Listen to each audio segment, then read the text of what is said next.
Oh, man, I can't mess with y'all. Welcome to episode 7 of On the Rocks. It's your boy, Marcellus Wiley, that dude. So thankful for you guys rocking with us so far, so fresh. Got to my right, Triple OG. Let them know who you are. J-Dub, James Washington, 2-time Super Bowl champion, president of the Rose Bowl Institute. Watts' finest, right? Straight out of Watts. W up, baby. Fake gangbanging. W up, baby. Stay in the house a little bit. Hey, who we got over here? What's up? You got Donald Penn, man, former left tackle, played in the league a couple of years, man. There it is. You know what I'm saying? I'm excited, man. Appreciate all your support.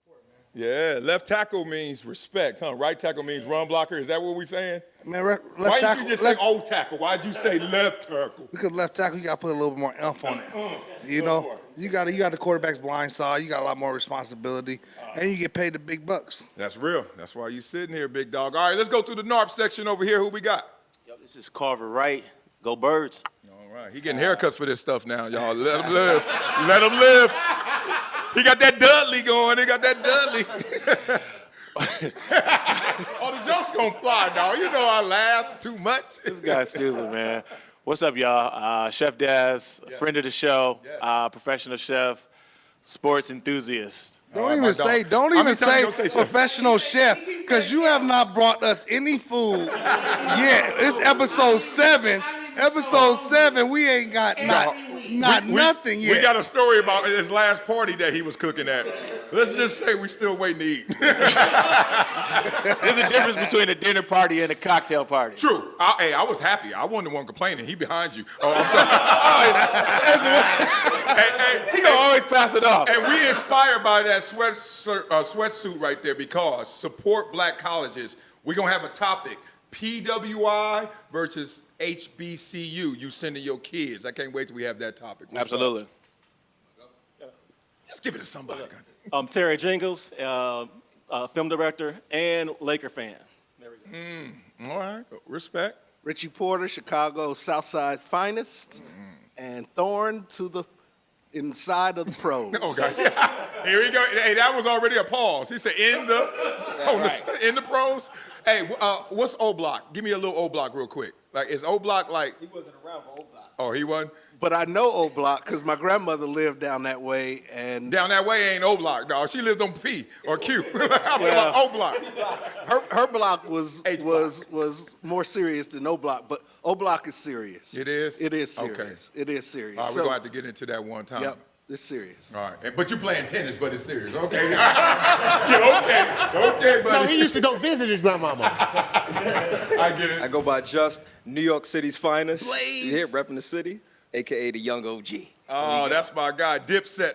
That's my guy right there. All right, let's get into the first topic. Man, this story won't go away. I didn't want to touch it because the NFL has given more to me than I ever gave to the game of football. So it's like, thank you for everything, the wood, the nails, the plaster, everything that I got in my life, the house, the home, the cars, everything. Thank you, NFL, right? Why you stop? Oh, well. You know you have more. You got, hey, no, the camera's still rolling. Okay. Statute of limitations. So the thing about it is, this story won't go away because it's about the NFL being rigged. I went through a dynasty. Tom Brady built that dynasty on the back of us as the Buffalo Bills, playing them as a Charger, et cetera. I saw the Denver Broncos go back-to-back. I saw some teams out there that were tilting. And I never heard, like I'm hearing now, the NFL is rigged. So, since the story won't go away, we got to talk it. I want to start with you, big dog, Triple OG. Is the NFL rigged? The NFL is rigged. You have to say the guys that's practicing hours. You gonna wear that mic, or you just gonna keep it down there? Hours and hours Okay. of time put in. You need to wear the mic. I think you need to wear it. And you have to look at what is put in and your teammates and what is the outcome. Because turnovers and touchdowns and detaching people from balls, that is not rigged. Meaning that when I try to hit you, bruh, I'm trying to hit you where things happen, and that's not rigged. All right, Charles. Are you having an episode? You already won your Super Bowls. Let go. What in the Charles Barkley going on over here? I'm talking about games. When you're looking at the game and you're saying, when you go out there and play in the game, you actually have to go out there and tackle people. You have to hit people. Yeah. especially in the time when we played. They don't kind of hit no more, but Oh, don't do that. yeah. Okay, I hear you. But what I'm saying, to say it's rigged, bruh, it's a lot on the line. Yeah. And it's not rigged at all, because when we show up, I show up for you. I show up for you. And I guarantee you, I'm not trying to let you down on Sunday. That's real. That's real. Now, DPG, it's rigged. It just keeps coming up, and I'm trying to, like, after playing for so long, you put in so much time from OTAs to training camp. Well, now training camp's easy because I just did the thing with Jackson. It's easy, but compared to our training camps, to go out and play on Sunday and to think that one of your teammates might be like getting paid or something to do something, man, I cannot imagine that, because we're all in this together. You're putting in that much work, that much time to go out there and have somebody getting paid to do it. Like, yeah, but the rig, this conversation is not just, players, connected and making it work and making it happen when he can, because that's almost harder to dictate terms. What they're saying is it's coming from the top down. As a sports entertainment league now, like WWE is, well, we have the power, if we decide to have these outcomes go the way we want. So when they say rig like that, and then when we walking through the tunnel and we see that little meeting room and the doors closed and it's the officials in there and they got numbers circled and they got calls circled, pass interference, and I've been in that room, you've seen that room, and it's like, oh, that's the points of emphasis for today's game. Donald Penn loves to hold. All right, well then guess what? Wow. They calling a lot of holding, right? Wow. And James Washington, oh man, pass interference all day. So then they calling it, right? And that's where the rig conversation is going. So we got Daz and Carver over there. Somebody tell me, do y'all think this is? Hey, hold on. You can't just shoot shots and not let us get back. Hold on. On the wall, Marcellus Wiley, big headline up on sides. And the neutral zone. Hold on, you can't just shoot us. He just shot us and then went right there to the other side. And James is holding because he can't get to the quarterback. Touche. Hey, y'all saw I tried to get out of there. I'm here. We couldn't let you slide. Right. No, it's a big conspiracy theory, I think, man. At the end of the day, I think it's just a lazy way for fans to kind of explain away the reason why their team isn't in the Super Bowl or why they didn't have success. Hold on. Coming from somebody's team that's in the Super Bowl. Whose team is in the Super Bowl? Whose team is in the Super Bowl sitting over there? But you know what I mean? But it's Detroit, sit down. But at the end of the day, it's just, I mean, I get what you're saying. Like, Saquon runs a 60-yard touchdown and he gets called back for holding or something like that. That's part of the game. That's just part of it. Like, or Jalen Hurts completes a long pass and it gets called back because they're holding. I'd rather Donald Penn get called for holding than for my quarterback to be put out. Why does my name and hold keep coming up? Because you don't I did not hold, brother. You don't kick I did not hold. But it's not just the calls are being made, because both sides can say that, right? Yeah. Both sides get penalized. It's win. I think it's the win conversation that comes into it. Especially when Josh Allen gets a first down and nobody sees it, and it's a first down, and then we got, hey, let's get Taylor Swift and Kansas City in the Super Bowl again. But Kansas City was in the Super Bowl before Taylor Swift. But they know the Super Bowl is going to be well attended, well viewed, regardless of Taylor Swift. That's true. You're going to risk billions of dollars to get your hand caught in a cookie jar trying to say, you trying to usher Taylor Swift in? It makes no sense. You can explain it away and control the narrative. I mean, no one controls the narrative in the media like the people, like the higher ups, like you said, with the part of the NFL. No one can control that narrative. Even if it was true, they could explain it away and just say, hey, we're going to move on to the next topic here. And they're going to have Stephen A. and the rest of those media broadcasters talk about it and take their point. But at the end of the day, the better team wins. At the end of the day, like, regardless, there's bad calls. There's bad calls. The better team doesn't always win. Don't do that. No, not at all. I mean, but I know what you mean. Yeah. Back to your point, is the NFL losing billions? I feel like they're going to make billions if Buffalo went to the Super Bowl. I feel like they would make billions if Baltimore went to the Super Bowl. Oh, they're going to win. So they're going to win no matter what. So I just feel like it's just, what do people want to see? They're trying to help Pat Riley get more money off that three-peat. Yeah, I'm trying to reserve my judgment because I don't think it's anything. But I love the fact that it's fodder, because anything of interest makes it more interesting, which gives a storyline. It's storyline. That's exactly right, man. Taylor Swift. I took your word, really?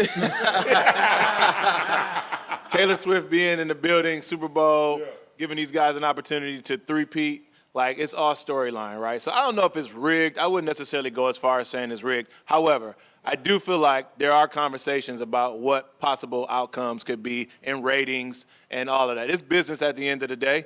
NFL is business. Media is business. They all work together at the end of the day, no matter who. It's a business. At the end of the day, they're colleagues. They work together to get the product, right? And what's the product? The product is football, us as viewers being entertained by this being the king of all sports in America. But to me, it's the reason why I love nonfiction versus fiction. Like growing up, I never liked when we had to read any book that wasn't about the real, the drama of it, because I think if you allow things to be what they are, the chaos will be built into it. And then you just ride those different waves versus, no, I'm gonna sit back in the controlled room at 3 p.m. and tell you how this should go. Well, I think you're missing out on things. So one reason I don't believe it's rigged is because it's too spontaneous. These storylines are too crazy for anybody to be sitting there in design saying, this is how I want this to go, on top of many other reasons. And also, too, like, at the end of the day, if they really wanted the ratings and they really wanted to rig it, then the Cowboys would be in the Super Bowl every year. They ain't been in the Super Bowl in 29 years, right? Or no, that been, what was it, 29 years? 30 They haven't years? been to the NFC Championship game. We had 30 30 years. years. So, I mean, if it's rigged, then In 30 it years. wouldn't You be had all 30 black years back since then. It was all black up top. Were you on the team last time they won? I was in that series, yeah. I won 2 of those 3, yeah. But you remember he left. Did you go to the Raiders? No, I went to the Redskins. Redskins? Yes, I went to the Redskins. You so old, your team don't even exist no Yeah. more. We got rid of that team. You on the road today. Hey, I'm on one of that. You on the road No. Hey, Hey, we're going to be here a while. So don't think Marcel, you're going to get off of those. But Marcel, if I look at it from a whole, and as long as all of us play football here, we have seen a lot of calls that made us go, Even in real life, like we done seen some stuff that made us go home that really made the outcome of the game. I just feel like they should start holding refs to a standard. Hold on, don't do that.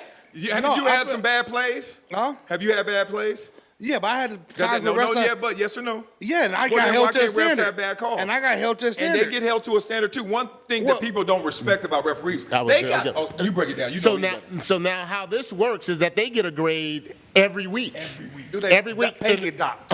They pay get docked? Opportunities get lost. And they You lose can't the do the opportunity, Super so Bowl. they won't even get to the playoffs. Right. So they get a grade every week, and then as they get graded out, the team that plays that actually calls the game in the Super Bowl has the highest grade, and they may not be on the same squad throughout the entire year. Okay, educate me, OG. Okay. So that's how I'm serious. that's, Educate me, OG. that's how that works. So they don't think like how we get graded, like when we come in there on Tuesday and we're watching film on we off days on Tuesday, but we come here on Monday. I can't see because And we get big old head in the way.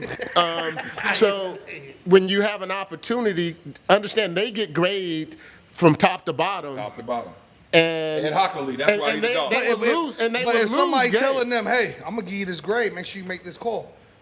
No, that's I'm not. gonna make sure you're in the Super Bowl.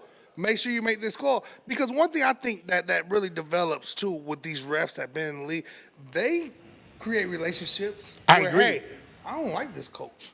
I'm tired of some stuff he said. I remember some stuff he said from a long time ago. I really feel like that. I remember with Gruden, I thought it was, I don't remember the name of the ref, but every time we had that ref, we knew it was gonna be something bad. But I feel like they build grudges. I had a referee, I'm gonna be honest with you, I had a referee from the high school, from inner city, playing in high school. He was a referee that went to, when I moved up, he was in college when I was at UCLA. And then when I got to the pros, he was in the NFL. And he was a line judge. He wasn't in the back. But what I've always done, I'm gonna be honest with you, as a player and a signal caller, I've always tried to build relationships with I actually go over there and joke with the referee and say, hey man, you know me, I ain't that fast, so I'm gonna hold every once in a while. Don't call all of them, and joke like that because just like anything else in business, just like you guys in business, you have to build relationships with people that you work with. And I guarantee you, I have worked my tail off, but I do build relationships with referees throughout the league. And I don't know if I got a call or didn't get a hold here and there, but the fact is I did work on that relationship. Well, I always thought that it was like pretty girls. Like I always felt weird when I was trying to butter up to the refs, because I'm like, dog, they done heard it 1,000 times already. Like, she knows she fine. Like, so that ain't gonna really make her move anyway. So me trying to joke with a ref, I always felt him looking back at me like, yeah, you know, everybody got that same joke. Everybody else trying to butter me up. I don't think you get any calls. I think that just human error messes up. Because look, if I do a bad call, how many bad calls can I make before all eyes on me? So I usually wait for some evidence, and it's a judgment. So like right now, I can say, oh man, you'd be like, dog, you just hit me. And I'm like, I barely touched you. Or I could really hit you, and either one, there's evidence of me connecting with you. I think referees wait for something tangible that occurs, and then they use their judgment. They're like, dog, I've been calling 10 damn holdings. Am I about to call another holding?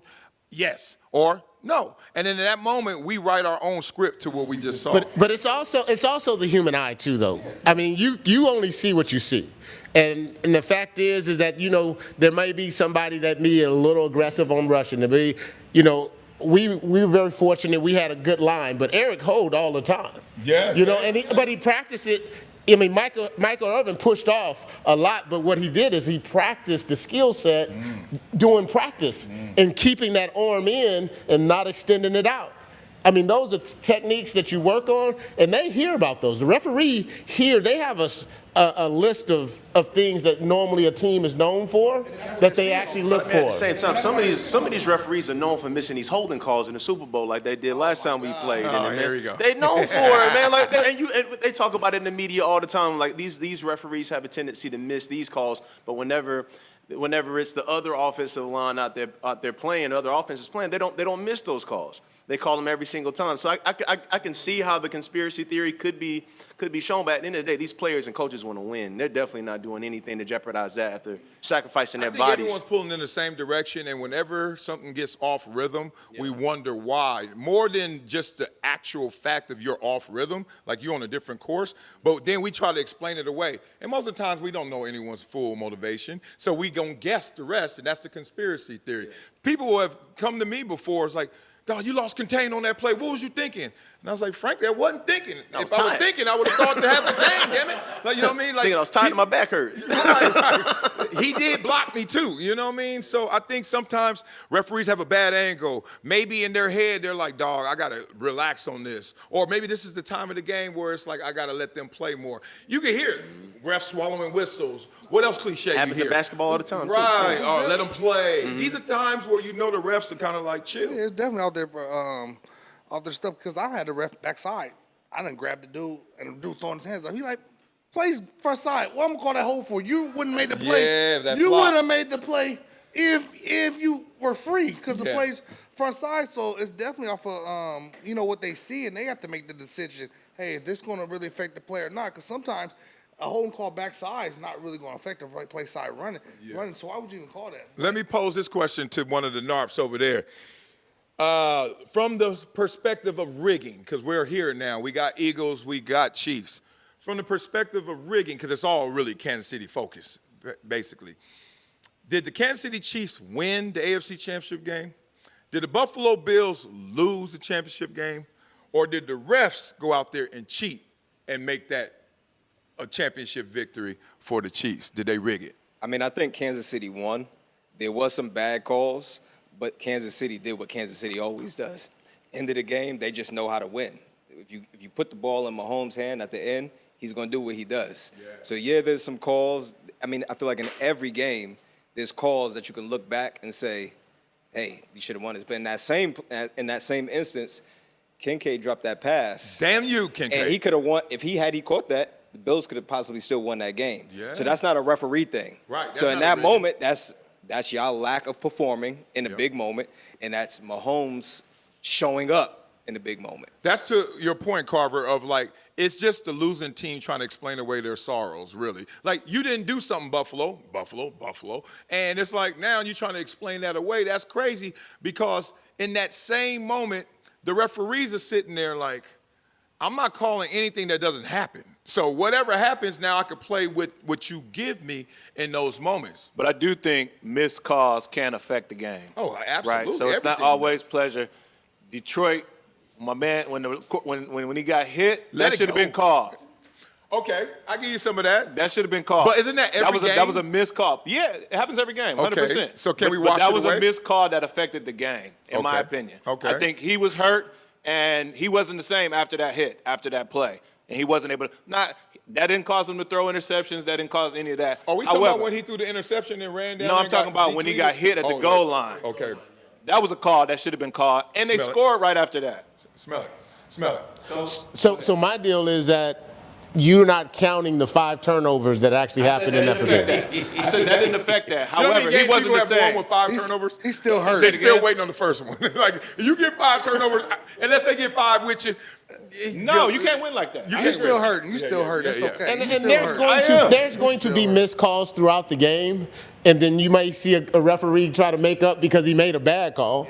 You know, that happens. I've seen all that happen during the game where he probably wouldn't call that hold, but he knew he made a bad call on an offside or something, and it's a makeup call.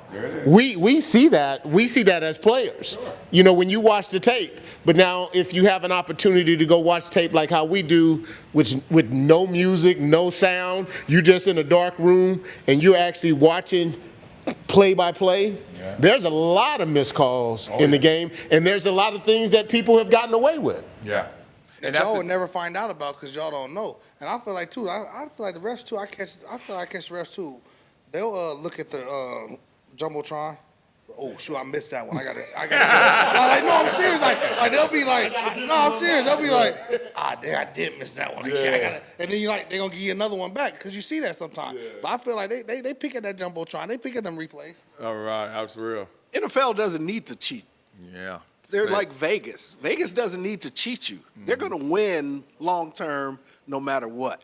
And Roger Goodell is not going to risk the brand to cheat one game. That doesn't even make any sense. Yeah, it's about the integrity of the game, protecting the shield, as we all know. Two Especially stories. since Tom Brady retired.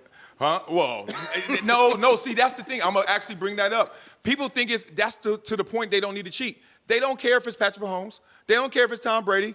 They don't care if it was Steve Young. They don't care if it was John Elway. They don't care if it was Joe Montana. It just gonna keep coming. And Coach Jack Del Rio, we had an offensive lineman acting up and not paying attention, all that kind of stuff. Coach was like, "Get your butt up here." And he said, "Draw the NFL logo on the board, whiteboard." And he drew the shield. And he said, "All right, sit next to it." And he's right next to it.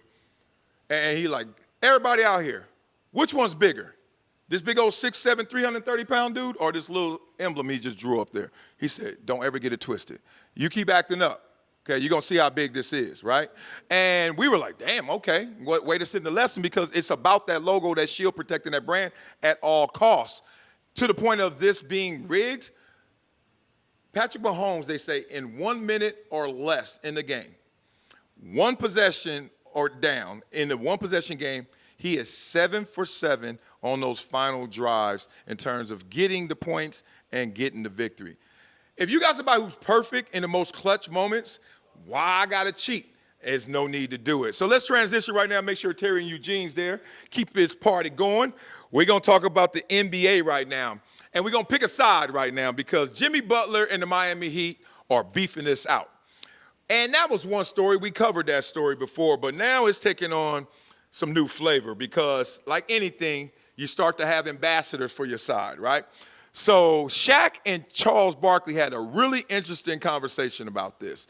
From a player's perspective, from management's perspective, Shaquille O'Neal was defending Jimmy Butler, saying, hey, Jimmy Butler's 35, knows he only has so many miles left on the odometer. I'm riding with Jimmy if he wants to get himself out of there, get more money than $50 million a year, and be on a better team. I'm riding with him. And then Barkley's like, but you signed a contract. Your name is there. You make $50 million. You got to honor your word, honor the contract. I picked the side, but before I pick and tell y'all my side, I want to hear you guys tell me, whose side you on? Shaq, Barkley, Butler, or the Heat? You want me to go first? Shoot. I ain't scared, but at the end of the day, I understand where Jimmy's coming from. But us being former athletes, you are under contract. You do have a responsibility. But I've been in Butler's shoes. I've held out twice in my career, missed all training camp. miss all OTAs. So I understand where Jimmy's coming from, but sometimes you got to put that pressure on them to get what you want. Right. And that pressure, see, the different apples to oranges a little bit is non-guaranteed contracts, guaranteed contract. So to put the pressure, you apply it differently, even though it's still pressure, right? And for Jimmy Butler, he's trying to like finesse the situation because one, he doesn't like the place. They don't look like they got a future in terms of championship building, right? But two, $50 million, you could say I won't get more. You can say I will get more, but let me figure that out. Let me find that out, and I think that's the conversation. But then it's also happiness, though. Then you can compare money and happiness. Are you happy playing, for the Heat? If you're not happy, now you become a distraction in the locker room. You become a distraction to the community and all the good things that he had done, when everything was going well. Yeah. Now, when he walks in there, the vibe is totally different. Yeah. Practice, You don't want to be here. the practice is totally different. Yeah. And how many times have you as an athlete have been there? Because I was like that in Washington. I was happy to go follow Norv Turner and be there. And yes, we're about to do this thing. And then next thing you know, That was sorry. I got a question. we had a bad quarterback and a great defense. I got a question for you. OG, well, much respect. I got a question because I ain't never made that much. Was you making $50 million when you was upset? But it's not. You see that pause? It's not about with money. him. No, it's not about. I'm gonna be No, honest with it you because It's not about the money. where I'm going with you with this is that Yeah, I I hear didn't you. make that much, but the fact is that there's a number. Everybody has a number. Then everybody has a point of happiness. You know what I'm saying? People, we can go into your side and say, guess what? You're gonna pay to get out of a marriage because you're just not happy. You're gonna pay to get off a team because this team is not moving in the direction. He wants a chip. Everybody wants a chip. When you play, you want an opportunity to get that chip. I mean, He's that's not, a whole different he's conversation. not, but they're not You know saying what that I'm he saying? can't get out. He has an obligation to this team this year. He can get out and go get that money after the season, but right now he's under contract And making next $50 season- million in 1 year. But see, okay, let me set this before Terry goes in. The difference between principal and principal. They sound the same, but you can spell them differently. Principal with an AL, principal with LE. Principal with an AL is about the money. That can lead you all the way. Or the LE, like my value system, what I really desire, what I'm really going through. Like, that's a different principle. So I don't like when athletes or anybody says, well, they paying you so much. Like, hold on. So there's a slavery price? Like, you could pay me so much that I could just endure everything? No, there's a certain number that you pay me based on the value I presented. And now I think that value has changed. So therefore, whether that's in conditions, whether that's in environment, or that's in price, I want to change those conditions. And I know Terry might have a different opinion of this. So let's hear it, T. I just think Jimmy wants his respect. He done brought that franchise to 2 finals in 4 years. He done brought the grit and grind back to that franchise that they were missing while he was after Dwayne Wade retired. He's sitting around seeing players like Paul George make more money, but have not taken their team to the championship. And he just wants his respect. Yeah. Now, from Pat Riley's perspective, 35, you'd be 37 by the end of the contract. I paid you for what you did. It is what it is. But you gotta look at Pat Riley like, Pat Riley let go of Dwayne Wade. He let go of Shaq. Well, didn't Dwayne Wade let go of it too? Like, he was done. Yeah, he did. Right. But I'm saying he has no problem cutting okay. ties Right, with this right. kind of players. True. And you didn't win a championship. You ain't got no statue in front of the building. So Yeah. you really don't have no play here. No, So I'm cutthroat. yeah. Ponytail for a reason. What you got, Eugene? Well, Pat got him back on that ugly statue, though. So let's look at it from a business perspective. The NBA is a business like any other sport, NFL, okay? Jimmy's looking out for himself. I'm on Jimmy's side. He's an employee. He's got to look out for himself. No one's going to look out for him. Here's why I think what Jimmy's doing works for everybody. Jimmy's unapologetically himself. You know what you're going to get with him. He wants to win. He has a resume of winning. First time the Timberwolves made the playoffs, because Jimmy Butler. He brought the Miami Heat to 2 NBA finals, 1 Eastern Conference final, 2. He brought the Bulls to the playoffs. Derrick Rose got traded, Joakim Noah got traded. So if I'm a GM, I'm looking at and saying, I look at Jimmy's resume, I want a winning locker room, I'm getting Jimmy. But I also know, because who Jimmy is, he can destroy my locker room. He makes it very black and white for any GM thinking about signing him. Hey, this guy can take my team to the top, but I also have to take the downside of he's going to destroy the locker room if we're not winning. So I love that Jimmy's transparent. Or if it's not going his way. Which side wins out? Think about it. You have your opportunity to bring in Jimmy Butler, who hasn't won the championship, so he hasn't taken you to the promised land. One game short. Look, you want to count short? I'm shorter than that. But you know what? It doesn't matter if you're really trying to say championship or bust. And I know these teams don't really feel that way. They feel like, look, make us interesting, make us some more money, and we'll just go out there and figure it out. But which side weighs out? Which side wins out, I should say? That's where Jimmy gives that organization that transparency of, hey, I got to take a calculated risk of this. These are all the pros that he gives me. He's got a resume of taking teams to the finals. But he's also got a resume of destroying the locker room, right? Yeah. Every GM's thinking that way. Calculated risks. Yeah. The answer to your question is neither team or organization or player wins. When you have a discrepancy between your star guy, your money maker, the guy who's selling the tickets, no one wins, because now everybody's looking at inside. What's wrong with inside? And we know Pat Riley has a resume that matches against no other. So I say there's no win in either side. But you can't win this way because Pat Riley's familiar with the Lakers. Obviously, he used to be in there. And then when Kobe and Shaq were beefing it out, they still were winning, beefing it out. And they could have kept winning probably through the beef. So I don't want to live in fairy tale land when we like, oh, you got to be all in unison. No, you don't. It's been times when I went out there and won a game, and I'm like, dog, our quarterback don't even talk to our center. And it's like, but they over there, you know, like they could do it. Yeah, but I know what I'm saying. There's no win-win here. I'm saying win now? No, you said who wins out. Yeah, who wins? Neither wins because it's just discombobulated in this situation. Yeah. But look, listen, big dog, you so funny. I love it. Because you won, so I believe you. But then I've seen other people win and be like, man, all that ain't necessary. Like, just have the horses, have the players. You know, like Shaq and Kobe just showed me, like, we can say what we want about team building.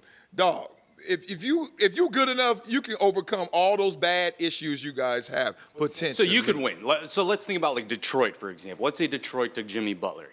You could win it all. And if you don't, the team implodes. But if I'm the Detroit GM, do I care? Well, let the team implode. It's a win-win for me. I either win it all or the team implodes. I start all over. It depends on. Why would you say win it all and he's never won it all? You're taking that risk. Maybe he can be that piece that a team's missing. Add this into the conversation. Tell me, you're the GM, and then you read this because you know every GM certainly got ChatGPT. They're like, damn, January 3rd, he got suspended for 7 games, multiple instances of conduct detrimental to the team. All right, whatever. January 22nd, he received a 2-game suspension after missing a team flight. They said he used to do his own private thing, and now he tried to do it again. Pat Riley ain't playing petty games now. Oh, you know what I'm saying? You play stupid games, and you're going to win some stupid prizes, right? January 27th, the Heat suspend him indefinitely. Pat Riley like, look, I done seen beef work before, and you trying to tell me you mad and you can't make this work? Okay. Well, now I'm taking them checks. And let's just say Jimmy Butler, them checks like a few $100,000 a game? He's like, $4 million to prove a point to go try and get more money of the money you just lost is the game that Jimmy Butler's caught up in right now. Jimmy had a bad month. Drop the mic. Say. Drop the mic. Listen, but from Pat Riley's perspective, he's also missed 20 games per, like an average of 20 games per season. And he's not there, he wasn't there in the playoffs. So, and you're playoff Jimmy. So, like. He's like, I'm going to borrow time. Now I'm about to get money back on the time you were going to miss anyway. Before I was going to pay you to go away. Now I'm just going to get paid while you go away, and then you show up when it matters most to get that contract you want to entice them other teams. Is that what you saying, I'm saying, but last year he couldn't even show up because he was hurt. So I think Pat Riley's like, I mean, you're playoff Jimmy. That's what I'm paying you for, and you weren't here last year. So, like, what are we doing? I'm going to blast the organization, though. You're talking about playoff Jimmy missing games. The Heat culture allowed him to book mansions, allowed him to take private planes. That's on the Heat organization, not on Jimmy. Yeah, you started something, and now you want to put your foot down. But if you ask who's going to win, the Heat going to win right now. He's suspended indefinitely, not getting no money. So if anybody's gonna win, the Heat gonna win unless they lift their foot up. Yeah. But then if they do lift their foot up, then it's gonna go back to the same thing of the private jets, the mansion. You keep letting them back in. You keep letting Jimmy win. They let that child turn into a full-grown man with some bad habits. Yeah. If you call these habits bad right now, it's because they were already existing. So the craziest thing about it is, if you Pat Riley, you're looking like, damn, I don't let Jimmy control this thing, and now I'm trying to rein it all back, but maybe too little, too late. But if you're Jimmy Butler, you're sitting there like, dog, I done got into a pissing match with an organization with Pat Riley, the done data, and he ain't relenting. So I always question this, and y'all can answer this better than me. I used to look at the NBA when the guys would demand trades, or I'm not playing. I was like, bye. Like, I was seriously, if as an owner, no one would like me, because I'd be like, all right, peace. Like, do you know how long the line is for any sports organization to get somebody else back in here? He won't be as good as you. Guess what? But I won't have these headaches, and I won't have to pay him as much either. So I never understood why they would always cave, and why would Pat Riley right now cave? It seems like it's a full-blown culture war. And I think Miami has this, to me, a false narrative of being this great culture. And I've always looked at it and tried to figure out where that's coming from. Oh, I know where it's coming from. Well, you had all them Caribbean countries. Well, yeah. I know where it's coming from. Heat, it's a beautiful culture. It's one of the prettiest cultures I've ever. Oh, I'm because sorry. it's you know, you had your glory days in Miami with Dwayne Wade, Chris Bosh, Udonis Haslem, and they were all controlled. They were all repped by one guy, Henry Thomas. Leon Rose represented LeBron. Leon and Henry and Dwayne put that team together. Henry was a good friend of mine. So that's what really put the Heat on the map outside of that first Dwayne Wade championship, right? But LeBron bailed on the Heat. And people don't know it. LeBron went radio silent, according to some people that said that. Well, you can't now also get anonymous. We know the names. Well, right, but all your boys told us. So maybe there was a problem somewhere in the Heat already because LeBron wanted out of there. So now we got a culture war with Jimmy Butler, which you could have kind of seen. That's interesting. See, this is why I love theories, because I heard LeBron was like, he took one look at Dwayne Wade and said, big dog, we besties. Don't ever forget this. But you see Kyrie over there? He younger, he going to kill him, and he gonna do it in my crib.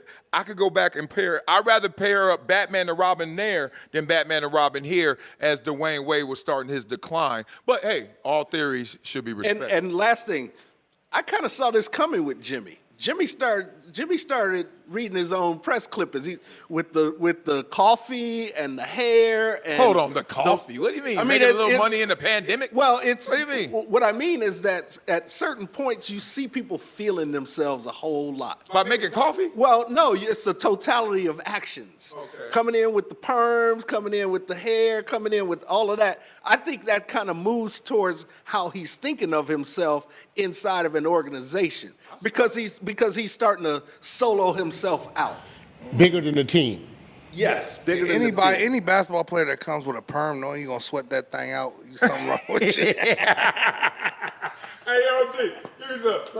If you sugar-free and it drew down in it. What's wrong with you? You about to go out and play basketball. All that.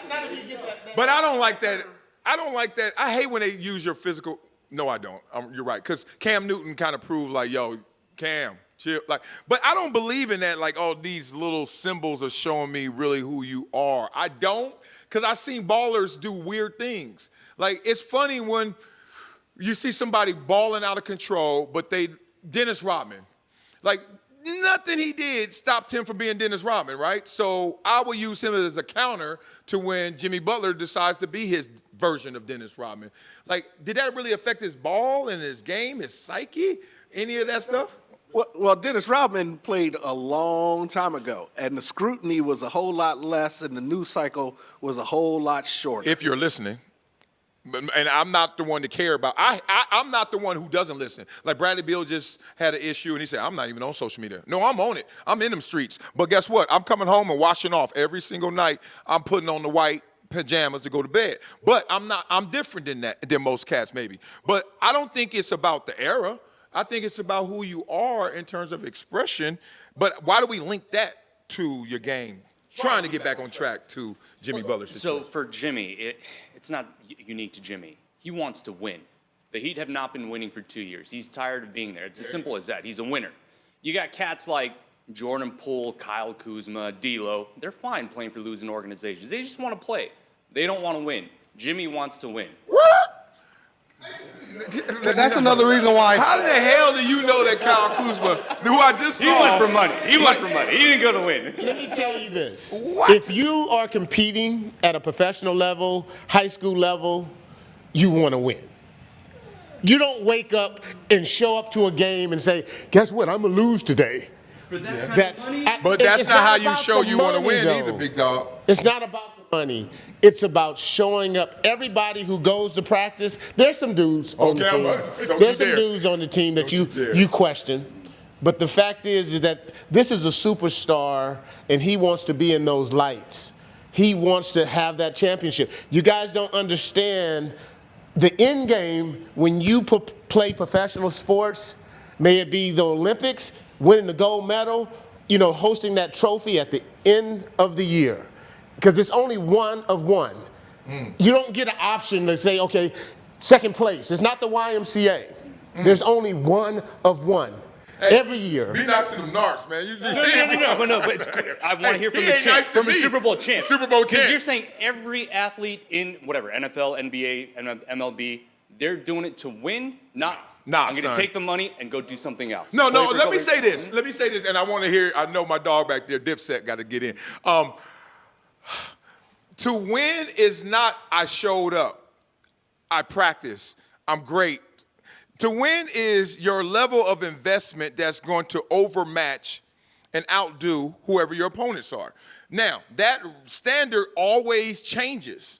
It's like you could think you're going 100% and then you go against somebody else and they beat you. So now you have to realize I must change what 100% looks like.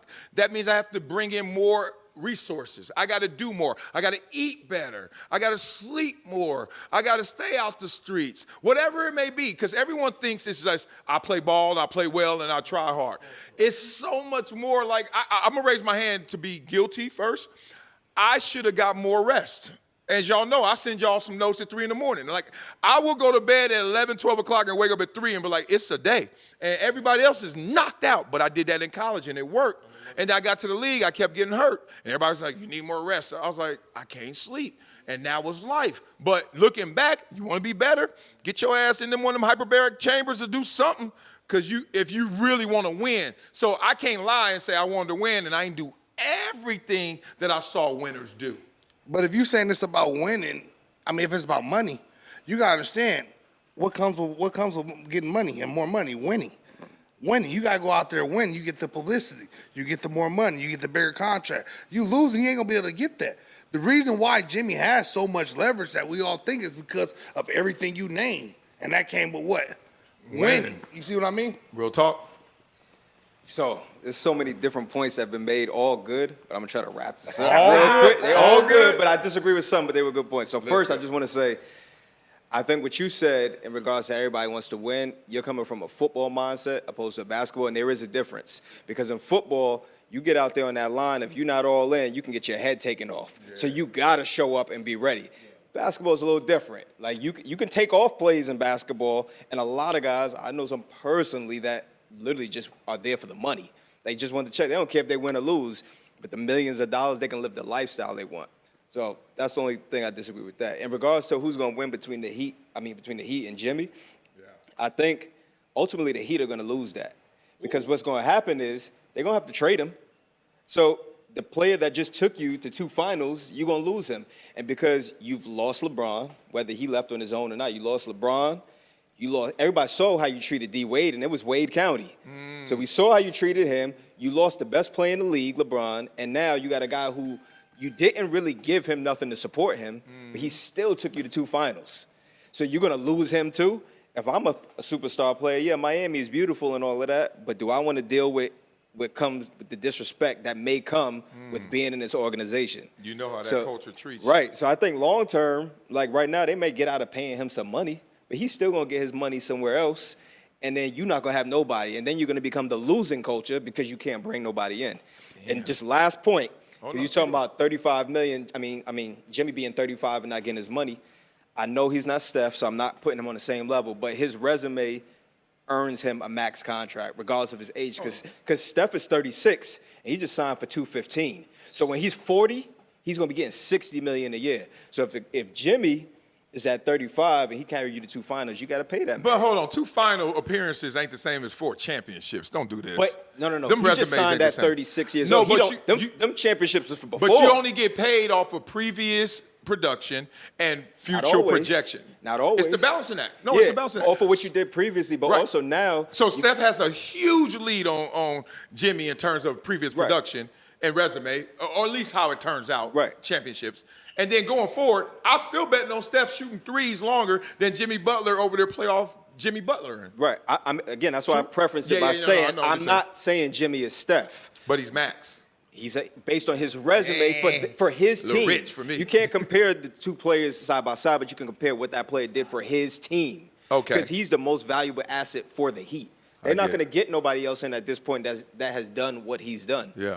And yeah, Steph got 4 championships, but when he signed that contract, you did that in the past, but do they believe he's going to get another one going forward? No. No, but now we in Kobe contract, 2-year 50, box office. Hey, meet in the seats, like do what you do, equity, position, realize, like they get into that little land. But I kind of disagree with you saying Miami's is going to hurt Miami, because you got to look at this. Miami is freaking beautiful. No state tax. Yeah. Jimmy might end up in New York, LA, somewhere where they taking 13%. He's taking a 13% loss. Miami's a very attractive place for anybody.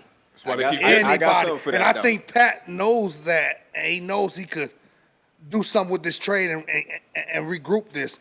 You know what I'm saying? But go ahead. I got you. And I agree where you're going with it, but here's how I combat that. You from LA, right? LA's a beautiful city too, right? Lakers were always able to get stars because it's in LA. Yeah. How does that work for them in the past couple years? Every big free agent didn't want to come to LA. Yeah, that's real. So the game has changed. Like from the old school mindset is, yeah, it's beautiful, no state tax, everybody wants to go there. But these players now, it's about their money, they're about their business, and they're now making enough money where they don't have to give into that stuff. I'm gonna be rich, I'm gonna be successful no matter where I'm at. I'm gonna get the brands no matter where I'm at. The women are gonna come to me. I'm flying them out. I can go on Instagram and get whoever I want. I don't have to be in that environment to live the same life. That's real. That's real. I always gonna like Miami. I mean, and you know, as an athlete, your ego is close to out of control. It has to become that great. And guess what you need to tell yourself? Oh, that was Jimmy. Oh, that was Bron. Oh, that ain't gonna be me. And I think that's why they're gonna always get the next one, because you're gonna be like, it won't be me. And then you fall into maybe that same trap. I also think Jimmy put himself in a little bit of a bind when he became known as Playoff Jimmy. Because what that does is that excludes the rest of the season. And I think Pat Riley is using that against him. Oh, of course. And because when you can say, hey, you didn't do much of anything or show up for a quarter of our games in the regular season, that gives an excuse when an excuse is needed. Yeah, I love that. It's a players' league now, and it has been, right? So the reason he was taking those private jets and Pat Riley allowed him to do it is because he was going to see his dad when he was passing. So he's like, I'm going to start taking private jet planes. So now I'll come off a suspension, and I tell your team, I'm going to meet y'all there. Why you suspending me for something that I've done in the past 10 weeks, right? So that's something that's been happening. So for Jimmy, all these other players making a fuss and want to go to the team that they want to go to. James Harden did it. I can go on a bunch of players who've held out. Why is Jimmy getting suspended indefinitely? And now it's going to cause the heat, which I agree with Justin, because at the end of the day, you're going to have to trade him, right? Because he can't come back on that team in that locker room and things be cool. So you're going to have to get rid of him. Before this deadline, I think he's going to go. Because if not, if you don't get rid of him before this deadline, what's he going to do for the rest of the season? Yeah, real talk. Well, here, let's watch this transition. Richie and Justin still in the building. Speaking of things we need to get rid of, the Pro Bowl. A lot of people are like, dog, what is wrong with the Pro Bowl right now? Pro Bowl dead, life support, critical condition. How to fix the Pro Bowl, because there have been almost 30 different withdrawals. Like 30 cats, including Josh Allen, Lamar Jackson, replaced. Now we're going to have Russell Wilson and Drake May in there. Okay. you know, Amon Ross St. Brown gone. We losing guys, but we know Patrick Mahomes already because he didn't even make it. Point being, you're seeing all these guys. I'm good on the Pro Bowl. Fix the Pro Bowl, big dog. What you got? Man, I made the Pro Bowl my first time in Hawaii, and when I tell you about the excitement, I couldn't wait to get to Hawaii.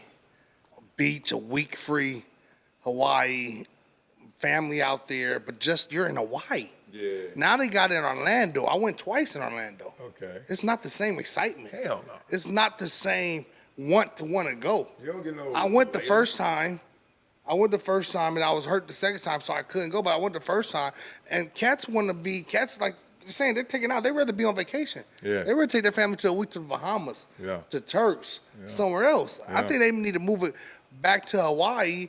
And then if they're not going to guarantee, hey, if you get hurt in this game, your contract's something guaranteed. They need to do something to protect us, because the one Pro Bowl I played in Hawaii, we were out there playing. We were on both sides talking at the hotel before the game. Hey, we're going to be cool, right? We're going to be cool. We were out there playing like two-hand touch because nobody wanted to get hurt, and that was the main reason. So they have to do something to protect these players, and I really wish they would move it back to Hawaii or somewhere tropical to make these players want to go there. Yeah, make it desirable. Don't forget that Robert Edwards, talking about being hurt. That dude lost so much money playing that damn flag, volleyball, whatever he was. I think it becomes like Jeep Superstar.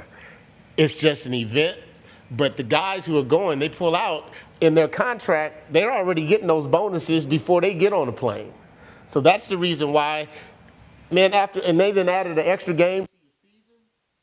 Playing 17 weeks. Now you're doing this and that. It's a lot of, yeah, I'm just saying, but it's a lot of wear and tear on your body. And now you're trying to say, okay, do I want to go over here, like you just said, destination. This is not a destination I want to go to, but I think it's a Jeep Superstar type of event. You're playing flag football, tug of war, and these. Who wants to do all that, man? Corny. You know what I'm saying? That's why you're losing. Yeah, when I was in Orlando, I enjoyed laying out on the beach all day when I wasn't at practice. You out there? Huh? What you wearing? I'm not wearing no Speedos. Hey, slow-os. I'm not wearing no Speedos. Hey, one thing, this shirt gonna come off though. Oh, damn. I'm gonna have swim trunks on. Hey, I know he. One thing. Jean shorts, white tee. tee, Jean shorts on the Timberlands. beach. Hey, you the one, I can tell, Sal, you wear sandals on the beach with socks. Right. No, with I socks. wear the ones where they go between my toes. But like you wear that. socks too, probably, yeah. You probably wear socks on the beach. Sal be wanting to hide them hogs, huh? No, this proves my point. Jean shorts I'm on gonna tell the you beach. something that I always thought about football, and no lie, I didn't love football. I love to play football. I just didn't love the concept of football because it hurt every single day, every single way. I didn't love to get hurt. And I mean, you go to practice and slice your pinky, and you can't miss a rep. You go to practice, dislocate your finger. They got to bridge them together. You don't miss a rep. I go to practice every day. There's 5 to 6 security guards sitting in front of me calling themselves offensive linemen. I said, hey, excuse me, can I get by you? Because I left my wallet in the club. They said, let me see your ID. I said, bruh, I just told you my wallet's in the club. You got to go by them 70 times every single day. So the concept of football was always puzzling to me. I'm a softer kind of cat. So, right. I'm glad he said that. Because I used to get in this argument every time in the locker room. I said, none of y'all really love football. You know, let me tell you, no one chooses football, except Dick Butkus, except Ray Lewis. No one chooses football. Football chooses you because you can't play basketball, because you can't play no other sport. So when it's time to play football, just to play football, how many people show up in the Pro Bowl just to play football? Not a damn soul, because they've proven my point. Nobody deep down, except Dick Butkus, Ray Lewis, loves football. And this is what the Pro Bowl has shown me. We have something that we all getting paid to fall in love with. She beautiful, but she ain't gonna do nothing else for you but look at you. And we have looked at football, and when it's time to really do something, we all tap out, including you, having meetings before the game, and including you in terms of what the Pro Bowl is. I ain't see, now you going to change the meetings. I said we sitting all at the pool, chilling and talking. Like, it wasn't no meetings. It wasn't no meetings, but that's how it was. Why? But I ain't gonna lie, you hit me. I feel like you was talking about me. Because I thought I was going to the damn NBA until about sophomore year of high school. I kept getting wider, wasn't getting taller. Hey, and I was playing the 4 and the 5, and I loved it. And I remember my football coach, Coach Greg Dixon. He came up to me. He said, "Hey, it was summertime, going to my senior year. I was missing football workouts to play basketball or our games." He said, "How many Charles Barkleys is there in the league?" I said, "God damn, he hit me hard." Because I was only 6'4" right then. How much And were I you was weighing? playing 5 pound 280. You were 6'4", 280? Yeah, but I was in high playing school? 4 or 5, yep. And I was like, "Man, you right." And he was like, he said, "How many letters you got in basketball?" I said, "None, coach." He said, "How many letters you got in football?"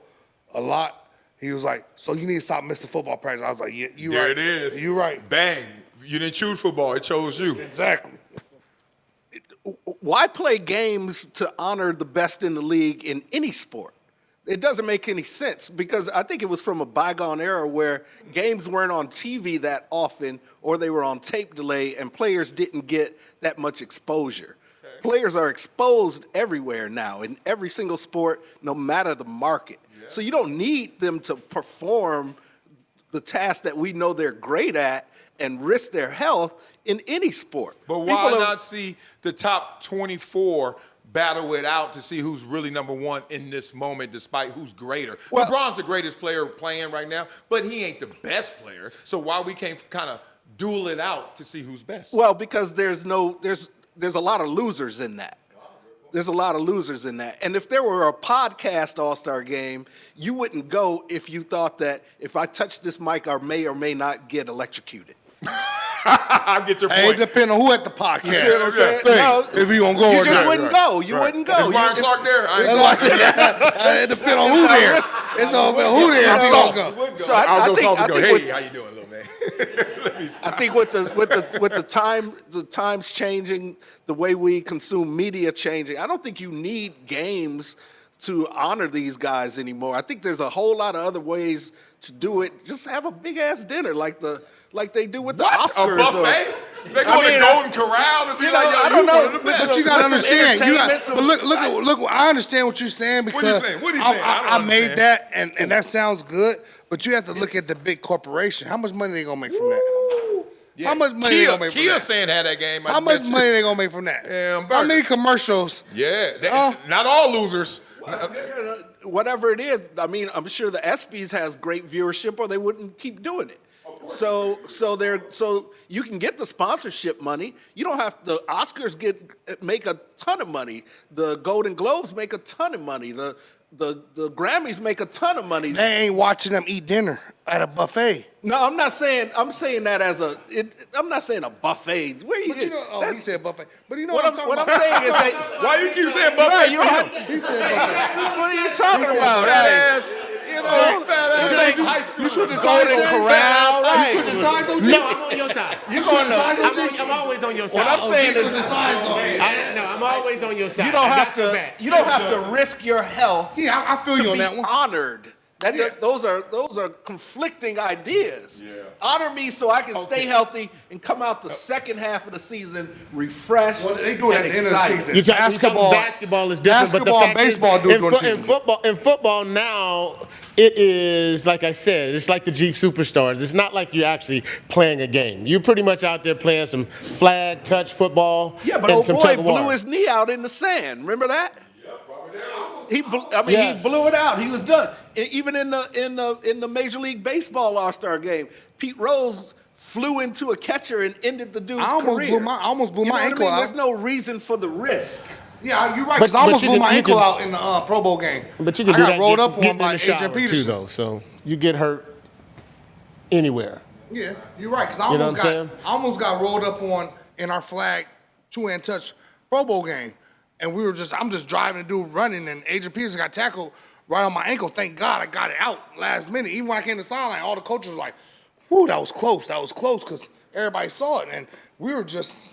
Right. So why take that risk? I wish I did Why was that. the- But why that was- was my first Pro Bowl. I ain't gonna lie. I had to go out there and play that first one. The other two, though, I'm not gonna lie. After my first Pro Bowl, I was over the game. I still wanted to go for the experience and do the stuff. But then after my first one, it wasn't Hawaii anymore. So I went to Orlando for the first time. And then once I saw Orlando wasn't Hawaii, I was over it the second time I went, and I was hurt. I could have still went and took my family, but I wasn't able to play, so I went when we went on vacation somewhere. Y'all catching these subtle flexes? My first Pro Bowl, I mean the second one and then the third one. But No, you know, I'm just the first one, explaining. But you know, You all taking- three of them. I just got another one too. Here we So- go. Let me listen. I think it's a twofold thing. I think if they do decide to save it or keep it around, it's solely, they got to do what you said, which is they got to do some type of insurance or something so that players get hurt, they can pay off the rest of their contract or something. I mean, that may be extreme, but they got to do something to incentivize them to want to play. I would. Then I want to get hurt. I got a great I got idea. 4 more years of my deal. All I got to do is get a sprained ankle. But then you get a game. But then you get the game that you want. Give me but, that. But the reason why I say it's twofold, I think ultimately they need to just get rid of it because, yeah, you can get sponsors, but the fans aren't watching really. And if the fans aren't watching, the sponsors are going to eventually drop off. So I think what they should do, because obviously I wasn't a player, but you do want to be recognized for your skill and getting it. So I think they should still get the bonuses that come with it. And I think every player should get a trophy Do it like or in high some school. type of plaque or something that honors them for having it. They can hang it up on their wall. That'll last forever. And then you don't take the beating of the game. You don't got to worry I about got a it, good but you idea still get. too. You already had a good idea. But Keep they, going. they, No, I'm talking they about- they already get all the things that you just said. Yeah, we're good. They get their bonuses before they get on the They get plane. a trophy. And But a you're not plaque too, that stroking too. my vanity when you do all That's what I'm that. saying. You get I you get need- trophies for that? You get all those awards. You get all that. Yeah, that's cute. And it goes up there right behind your own, like all that kind of stuff. Cute. And it's fresh, but guess what? Y'all got that too. You don't get no trophy. You don't get no trophy. You don't get no trophy. You do get a Pro. I got the Pro Bowl. It's a bowl. I got a Pro Bowl trophy. You lost yours. That's what Nah. happened. You I got three the- of I got them. the You little- that food in lost it. yours. Look, that little glass, No, I got it. I got a little That's in glass. the buffet. I got a little glass thing. Hey, see, y'all gonna kill me. Y'all He had gonna a kill bowl. me. He was Huh? like a bowl. He was like a bowl. Zelda one came with the Captain Crunch in buffet. his. But look, I think if they had the football players do a 3-point contest, do a 3-point shot contest, do a home run derby, have one of them do the one what they do at the soccer. If you was about at to the say end. kickball tournament, No, the soccer. Yeah, The soccer at the end. Have one play goal. They have one go for the kick. We're gonna do sack race too. You talking about a shootout. This is like Pippi Longstocking. Doing something like that though. I'm not. So what would you want to do then? It's Nothing, okay huh? to get rid of it. Like doing nothing is sometimes something. Yes. Like I really Yes. think because it's lost its way. Once they left Hawaii, they didn't understand how much we cared about just going to Hawaii. Like it was like the season. First of all, the season was over, and you were like, "Damn, I don't want to play no more football because nobody really wants to." But you're like, "Okay, I'll go out there and go get it." Then you're like, "My whole family's so geeked up." It's one of those. Like right now, everybody blowing me up. You going to Super Bowl? Going to Super Bowl? I'm like, yeah. But I know how excited I will be if I get there with my boys. And I know how excited they are to get there with me. And I'm like, all right. So your family be like, yo, let's go to the Pro Bowl, let's go. And so you bringing 98 people to Hawaii. Yeah, we had that conversation too. So you're like, poolside is on you. It was a beautiful experience. But let's not act like we weren't being led by our families being pumped and the destination. Now it's before the Super Bowl. It's in Orlando, and they're playing games, and they're not playing football anymore. So I would get rid of it. I'm with you. My whole Pro Bowl check went to freaking. My whole Pro Bowl check went to the family and everything, getting everybody out there. So, Oh, yeah, everything. everything. I got to tell you a Pro Bowl story. All right, so my first one on the field was hilarious. Chris Samuel. You remember Chris Samuel, big dog, went to Washington? The first rep, I didn't know what 50% was. You know, everybody 50% is different. So, hey, go up to the line, wing, wing, like, let's go. We got the deal going, right? And I went 50%, but I thought it was going 50. And I almost got a sack. And he's like, hey. You got a real deep, hey, Wiley, that's what we doing today? And I was like, oh, no. So I brought my 50 down to 25 to make sure I ain't get them hands on me because I ain't want to play no more real football. He didn't either. Now, when he got hey, you know that hey mean. Hey, I don't use that. Hey, this is what we doing. This is what we doing. That's been my line a few times. I don't know who the other guy came in, or it was a scramble. I did get McNabb. I had to get a stat. I had to get a sack, so I got one. But it wasn't like I beat him to get it. You know what I mean? Because if not, he was going to return fire. So the funny story off the field, though, was Junior Seau, man. Rest in peace, the late great. He walking around the whole pool, buddy, what do you want? What do you want? And he's ordering all this food and stuff, and he's like, put it on me. But he had worked a deal with the hotel that he was going to put it all on other people's tabs, right? Oh, I got a story. I got a story to go with that. Dudes were mad and laughing, but they were like, no, how the hell am I feeling inside? Dude, like, buddy. Darnell motherfucking Dockett ass. Oh, yo, that's him. My first Pro Bowl. That's my dog. I'd known him before then. So we out there and we all at, it was my second day there. He knows my first time. He come by my locker at the end. He's like, hey, what room you in? He said, I'm gonna come by. I got something for you. I want to give you something. Yep. Man, so he never come by my room. I see him all through. We go out party. But when I get my bill, it's breakfast, lunch. It's like I'm not eating breakfast and lunch twice a day. You eat it 3 times a day. He ordered breakfast and lunch and charged it to my room. He already knew my last name, so he got my room number. So I learned from the first time. Hey, he got me good though. He tried to charge about $1,500 in food on my food and alcohol on my thing. He got me though. I learned my lesson. That's a lot of chicken fingers. Oh man. All right, let's transition to this next topic. I know we hot on this one. We gotta make sure that John and Eugene are in this one, as we're gonna talk about Bronny James. And this is a serious question, even though I'm offended asking this question right now. People are saying, why is Bronny James still in the NBA? I'm like, damn. And it's getting noise, it's getting traction. You got Colin out there breaking it down, Stephen A. all the way down. Many are loudly asking, why is Bronny James still in the NBA? I'm looking at your face right there, Mr. Michigan man, John, so I'm gonna let you lead this off. What's up? I was just at the Lakers-Celtics game, and when Bronny was about to be put in, the whole stadium's, Bronny, Bronny. So you bring a little bit of excitement because they want him to do well. They want him to succeed. And yeah, his dad got him there, right? But the fans, and it's a business. NBA is a business. Yeah. And you want this to work. I mean, with his dad being as good as he is, it's like... Who wants it to work, though? Because I see the divide. I see people rooting against it because they don't want anybody else to think that their son deserves a chance that they didn't deserve. Well, there's the downside of this about who's running the Lakers, right? And who's making that happen. But for the fans, I want Bronny to... I want him to fucking win. Yeah. I know a lot of fans saying, hey, if I can't get my son up in there, then he shouldn't get his son up in there because on merit. Well, no, think about it. What if you're just a NARP, but your son's a beast, and he ain't gonna get a shot because the last shot was given to somebody who didn't deserve it? Yeah, the percentage of those people, it's small compared to people like my sons aren't gonna play professional sports, we know right? yours now. Yeah. But I mean,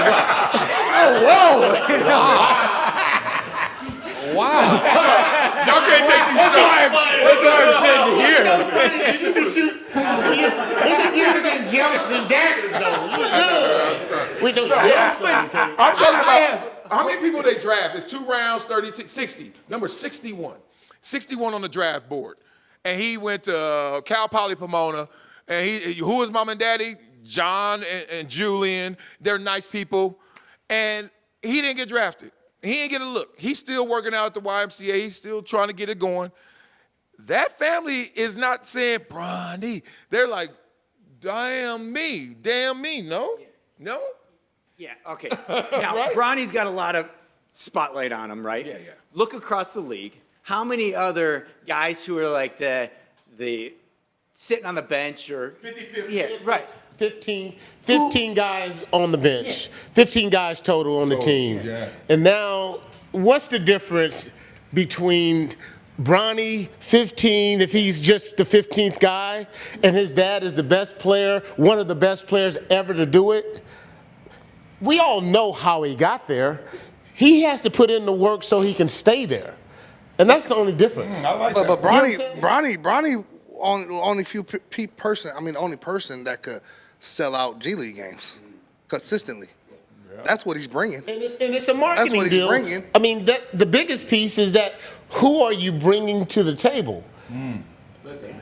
Cheers is coming from the crowd. People are watching. It's blowing up the internet. We're talking about it right now. Yeah, so the fact is, he's handling and he's hitting the numbers for, what was it, 50, what pick was it, 51? 55. 55. 55? He's a household name. He's a household name.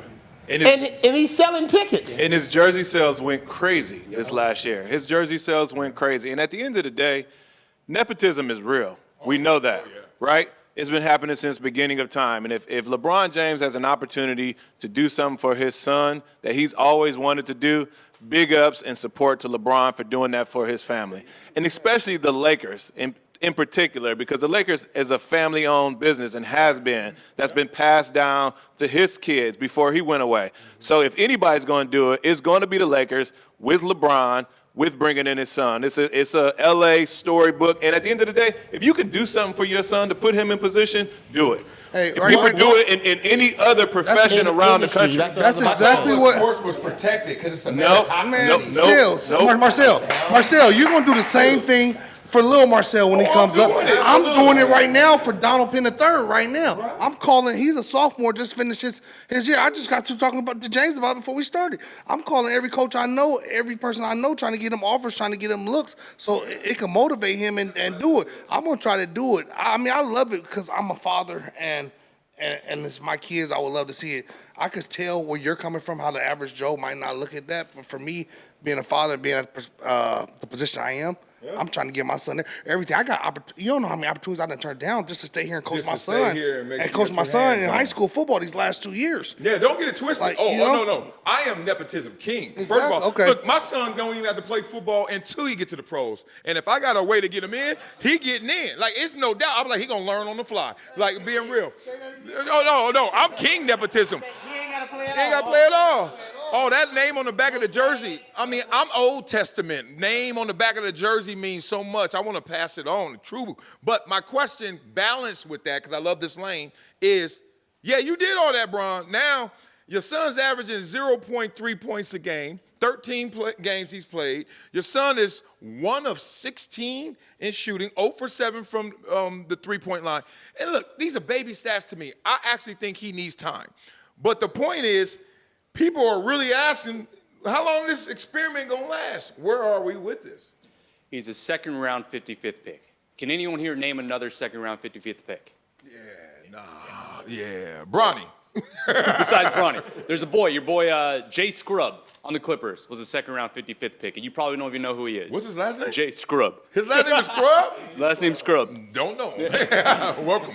So he played for the Clippers for 2 years, but to your point being, give him a chance. When he's out on the court, and even when the fans are cheering for him, stone cold. He doesn't react to the cheering. He's on the court to play the game. Yeah. You know who else had a terrible first game and is now an MVP and household name? Giannis Antetokounmpo. First year. Giannis. First game, he had 1 rebound, 5 turnovers, something like that, and 1 point. And look who he became. So give Bronny That a is chance. the most stretch of an example I've It ever is heard. stretch, But I it is give stretch. not because it's Giannis, it's because it's one game. I give you to you. Giannis' first year he wasn't that great. Steve Nash first year he wasn't that great. Mike Trout's first year he wasn't that great. Like the Kobe's first year he wasn't that great. Like we could keep going with that. So, but they all have greatness behind them. So therefore you knew in high school or college they were great to the point where we said the greatest indicator of future behavior is past behavior. What they're saying about Bronny is dude wasn't even good in college and suspect in high school. Now, which is like, okay, I'm listening. Talk to me, y'all. Bronny was not suspect in high school. He was a dope athlete. And at the end of the day, he's on a 2-way contract. Let's not forget that, right? So he goes up and down from the Lakers and to the G League.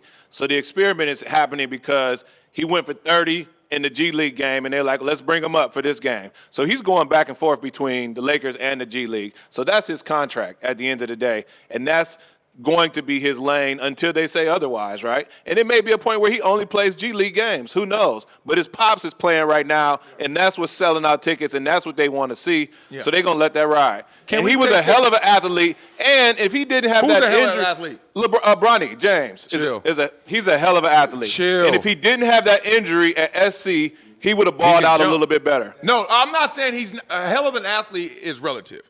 And I'm not saying it compared to me or you. I'm saying it like, dog, there are 7-foot dudes out there.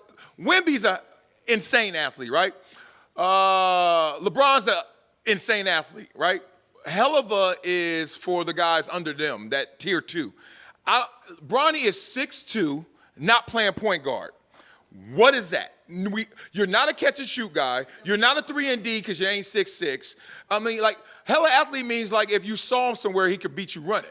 Or he could jump high. But a hell of an athlete is tough because there are 6'8" guys who could do exactly the same thing he could do, if not more. So how are you a hell of an athlete? Now give him that mic, dog. I need that press. I need that press. Because Seriously. at the end of the day, when these guys work out from 1 to 15 on the NBA roster, if you go and see these guys work out, they work out.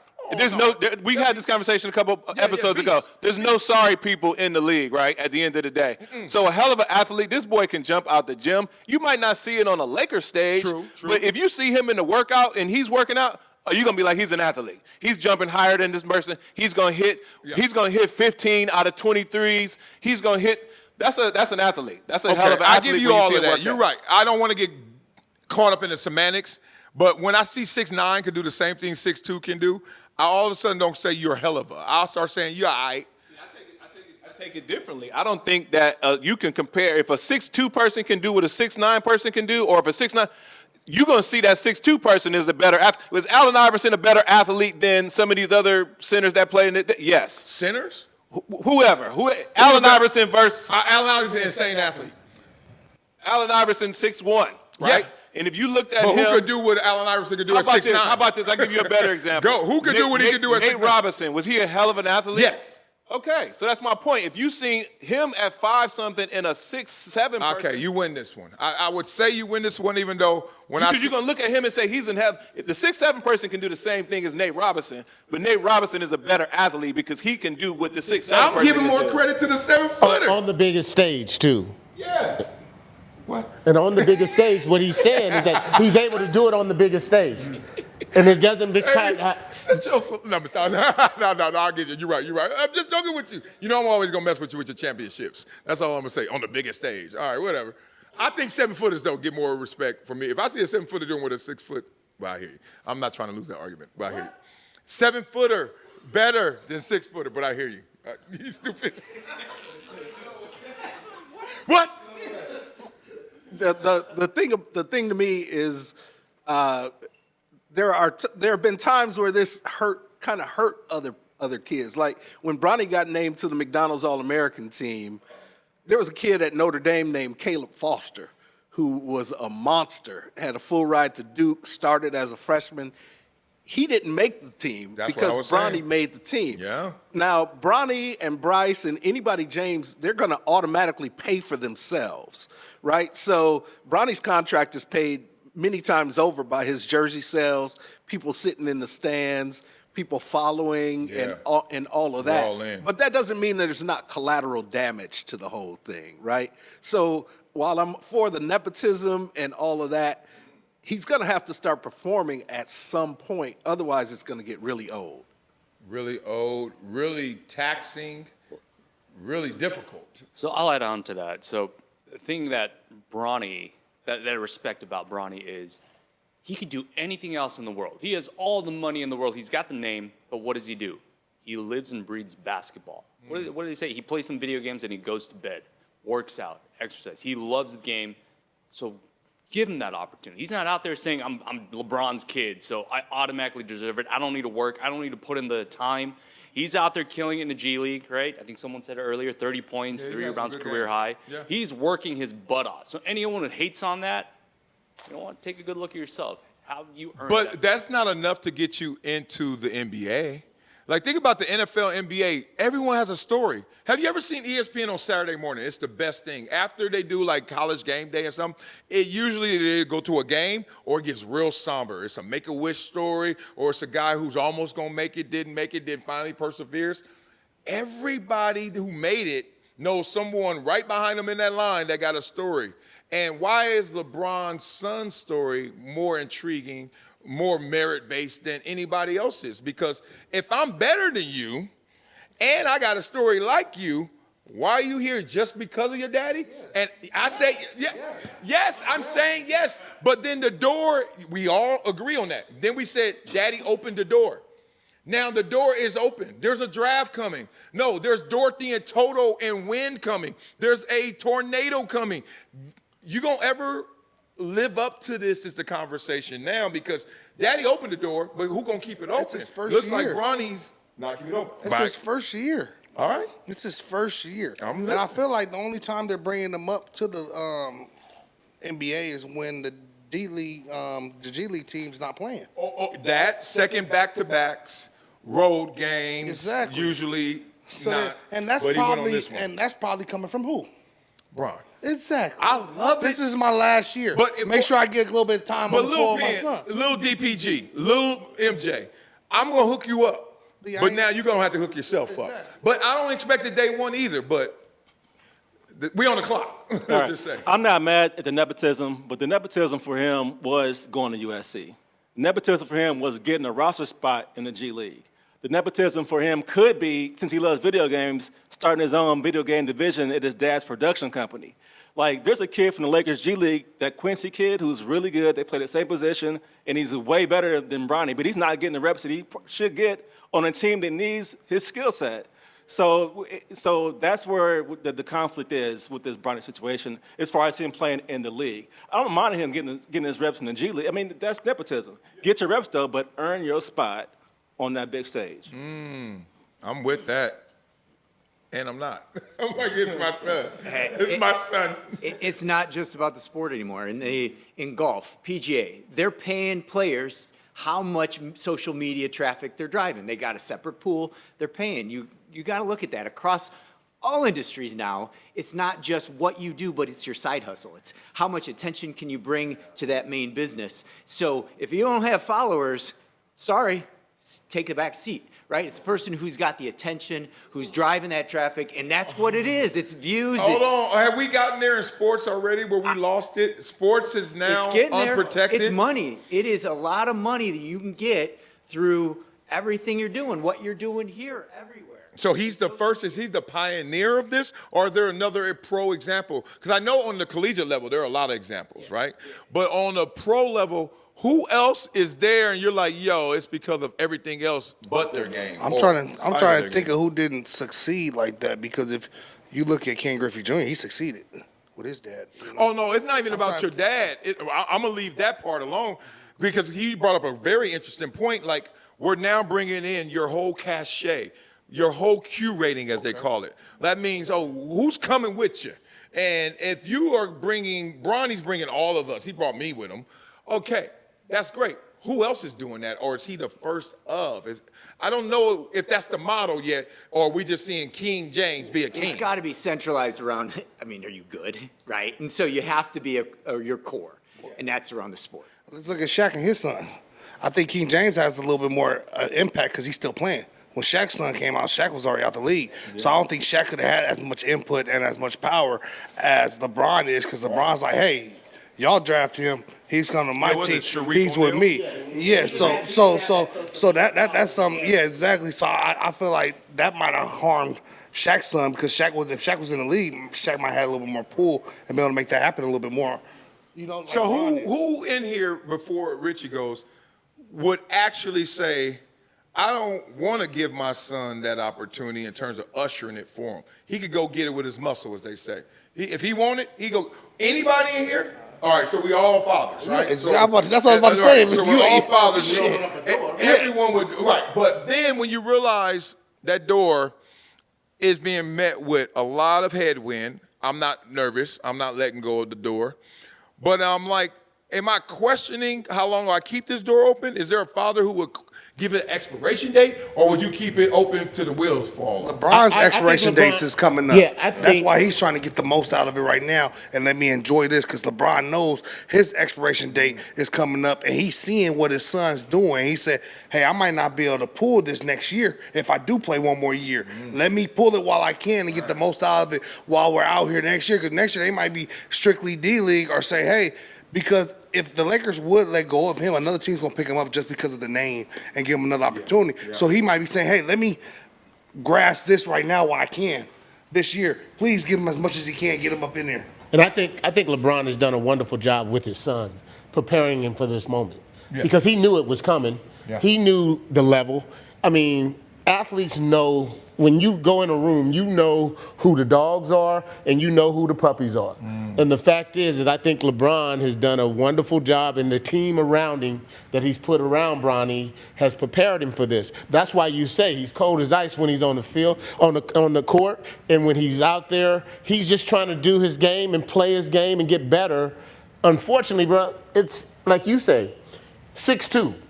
Unless you got skill sets out of this world, Allen Iverson, where you can shake and bake a dude and leave him, he doesn't have those skill sets. So but that's to the point of you shouldn't be out there. That's not to say that you should not be out there, but the fact is, we as fans, Bronny does not care what we think, because he's getting the opportunity to play the game that he loves, that he grew up watching his dad. He's never going to be that guy. You think Michael Jordan, when he started, he was like, well, I wish my son can do this? Hell yeah. He would have loved to open up all those doors, buy a team, and put his team on that roster. Put his son. You know what I'm saying? But he just didn't have the skill set and the desire to do it. But Bronny, he has the skill sets. Yes, has he jumped over a few hurdles and got through a few doors? How many times have that happened in business, in the real world? All the time. So why would it be different at this point as an athlete? I can open up this door. I can tell you, I think that's a false equivalence, and we use it a lot, and I'm not mad at it. In business, relationships matter way more than they do in sports. For whatever y'all want to say about Michael Jordan, there were times when he wasn't the nicest guy. Didn't have the best relationships that Scottie Pippen is now showing you, right? For whatever you want to say about Kobe Bryant, rest in peace, not always the nicest guy, right? Black Mamba was a real thing, like people forget. So the point is, like, if you that dude, this ain't about, oh, how am I acting at the water cooler. That's how it is in the real world. Like, there's an HR. You know what our HR is? Don't get caught. White House. Right. See, look at you, look at the way. Our HR is, don't get caught. So when we do that and we say, like, well, nepotism happens everywhere. Yeah, but everywhere ain't here. This is not that. This is ballers play. And it was supposed to be, and I know it's not this, the top 450 in the world, let's play right here in the NBA. I know it's not that. Like, it's staggered. But damn, like what number, if we had to say world ranking, is Bronny James in? Dog, I'm not lying, and this is respectful, because I've protected him, and I've also, as I say, I supported him. I still support him. I have seen dudes. T.O. might be better than. Am I wrong? No, you're not. No. Am I wrong? I'm wrong? Okay. Check. I mean, I've seen T.O. play basketball. He insane, dog. Wait. Now he 50. Marcellus. Yes. Bronny was never the best player on Sierra Canyon's team. I know. So everybody, I mean, come on now, stop it. Yeah, that's what I'm saying. Stop it. Let's At talk real. the end of the day, Bronny's living his dream. His dad helped him live that out. At the end of the day, LeBron doing his job as a father. And I'm going to go use the restroom. Yeah, let's just give him a chance to be successful, right? That last game Bronny played, coach admitted it too. Did I put him in a position to be successful? I don't think so. Tyrese Maxey, are you kidding me? Right? You threw him in the fire. It's his first year, right? Give him a chance. That's all I'm saying. Give him a chance. Let him grow. Yeah, and then when do you step away as a parent, right? When do you say, you know what, now it's your time to make your mistakes. I did everything I could. And did LeBron get in too far? Or is he now going, all right, I gave you your chance, now you gotta earn it. And I think that's the hardest thing as parents. To me, this is not on LeBron. Terry, you tell me what you got to say, but it's not on LeBron no more. This is landing on Bronny, which I don't think is really heavy. Like, I hate this world when they say everyone's hating you and your reputation, your criticism.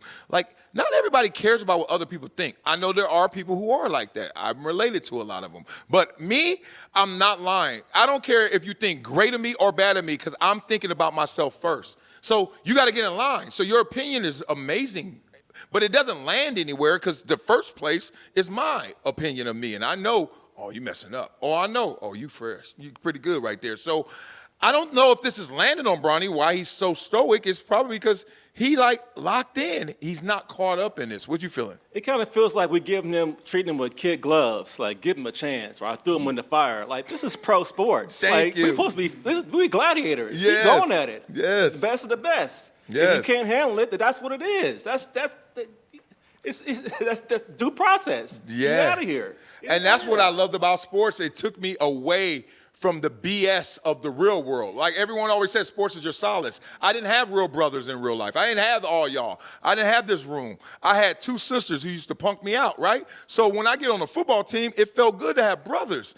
And I was like, this is an escape. And everything about football and sports was an escape. Like, man, everyone is loving me just because of how good I am. Like, they didn't say, oh, you from Compton, or you know so-and-so. They were like, they may have said it, and then I overruled that by how I performed. And they were like, damn, I don't care what I think of him. That dude can run. That dude good, right? And I love that.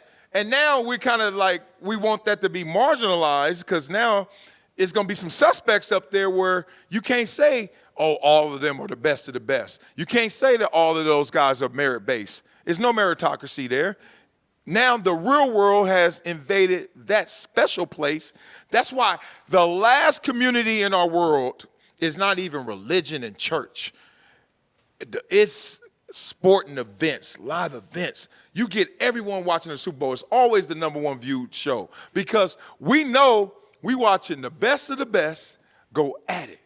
And now we're going to be like, and then somebody's son. You know what I mean? It's like, I just think it's a different place. It's a different space. Okay, let's transition into this. Woo, wait, about to start cooking. Make sure Carver and Terry cook on this one with us. But we got a lot of talk, and a lot of our perceptions are actually formed by sports media, right?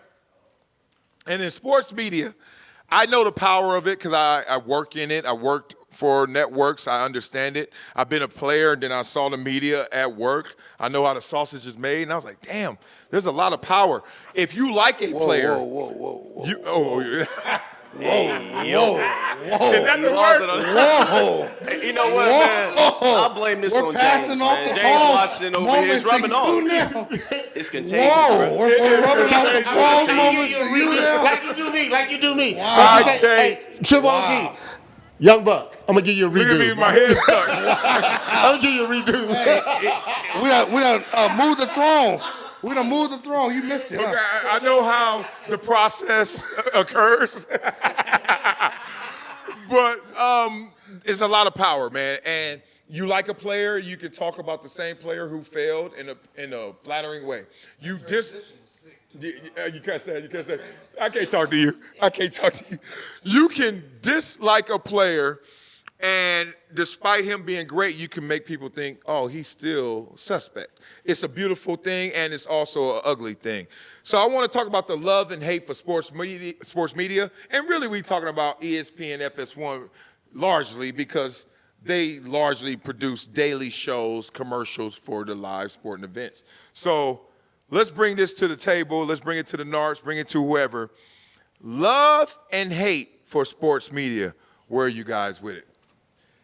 Man, it's a love-hate relationship when it comes to that because sometimes what I love about it is I love the highlights. I love what they talk about it. I love the commentary that they bring after a big game or after a major, sports event, award ceremony or something like that.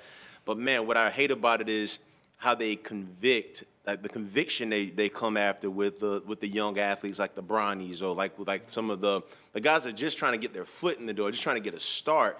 And because they have a bad game or because they have a down performance, they slamming these guys in the media.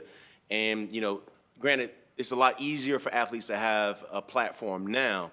But, I mean, largely they're busy working on their craft. They don't have time to respond to everything. But they're out here getting slammed in the media, and, they don't deserve that. So it's a love-hate because I love sports. And I love seeing it, and I love hearing the opinions and the passion they have behind it and you got mossed and all of that good stuff, right? But it's a love-hate when it comes to that stuff. I'm going to go a little deeper. I think when you look at the media today, and you guys have done shows, I've done radio, and it's a notion of topics.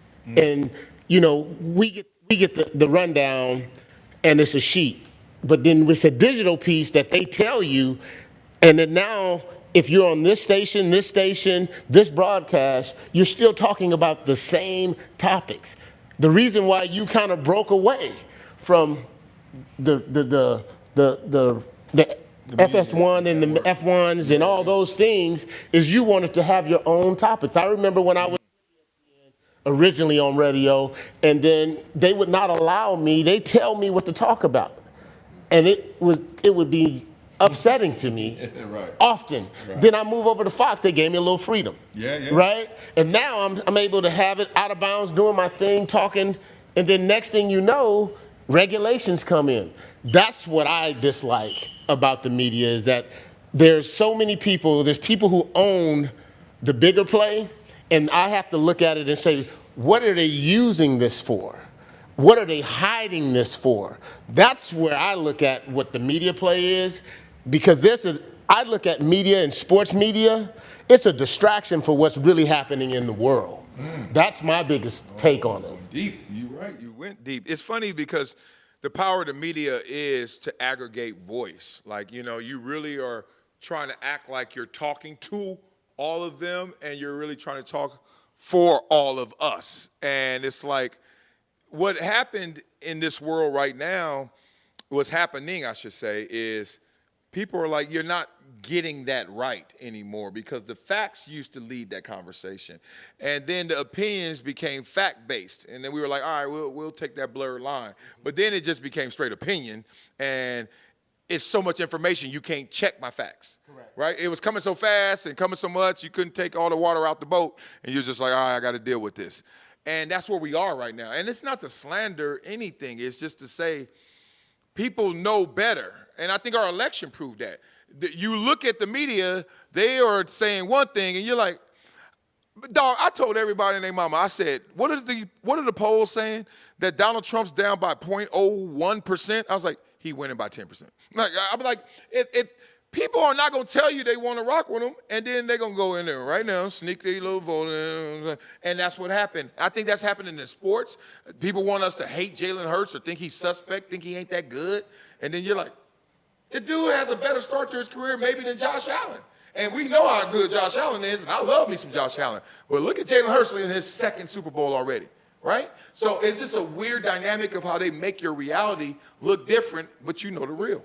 I think there's an algorithm they figured out where there's 5 teams or 5 players to get all the eyeballs, to get all the clicks, and that's what these people have designed to have their hot takes cover. Yeah, oh yeah. And the eyeballs, of course, means money. You talk about these 5 teams, 5 players. Yankees, Lakers, LeBron. Cowboys. Cowboys. Right. Stephen A. Smith get paid by Jerry Jones to talk about the Cowboys. Facts. And to that point, but it's exhausting, it's nauseating, and frankly, it becomes boring. Like, you gotta serve those big dogs, those blue bloods. But then it does become like, again, Skip Bayless wore that to the ground. That's why I go on YouTube, really, to watch like sports takes and stuff, because it's you know, you're gonna get a different variety, and they're going for hot takes, but they're going for more intelligent hot takes. And then, like, you know, for a show like I'll accidentally, I still like to watch PTI, like, because that's still like journalism, but I have to catch it. I don't DVR it. You know what I'm saying? So I was like, I've even been tuned to look out for the hot take, even though I know that's not what I want to hear. Okay, time out. I know I'm old, but you said DVR? I was talking the flag. He didn't say TiVo, though. He didn't say TiVo. I was like, where you go? You know, I get it. You know what's crazy about it, too? It's like, so Jeff Pearlman, a reporter out there, actually, the Lakers series, what was that called? The Winning Time.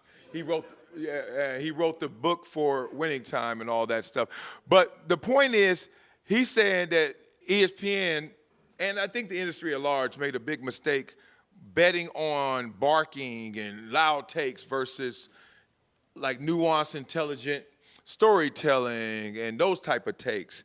And I got I got a finger on the button of bass. Like my song got to have some bass, but it also got to have some treble. Like my equalizer had a lot of treble and a lot of bass. I didn't want one or the other. I want them both.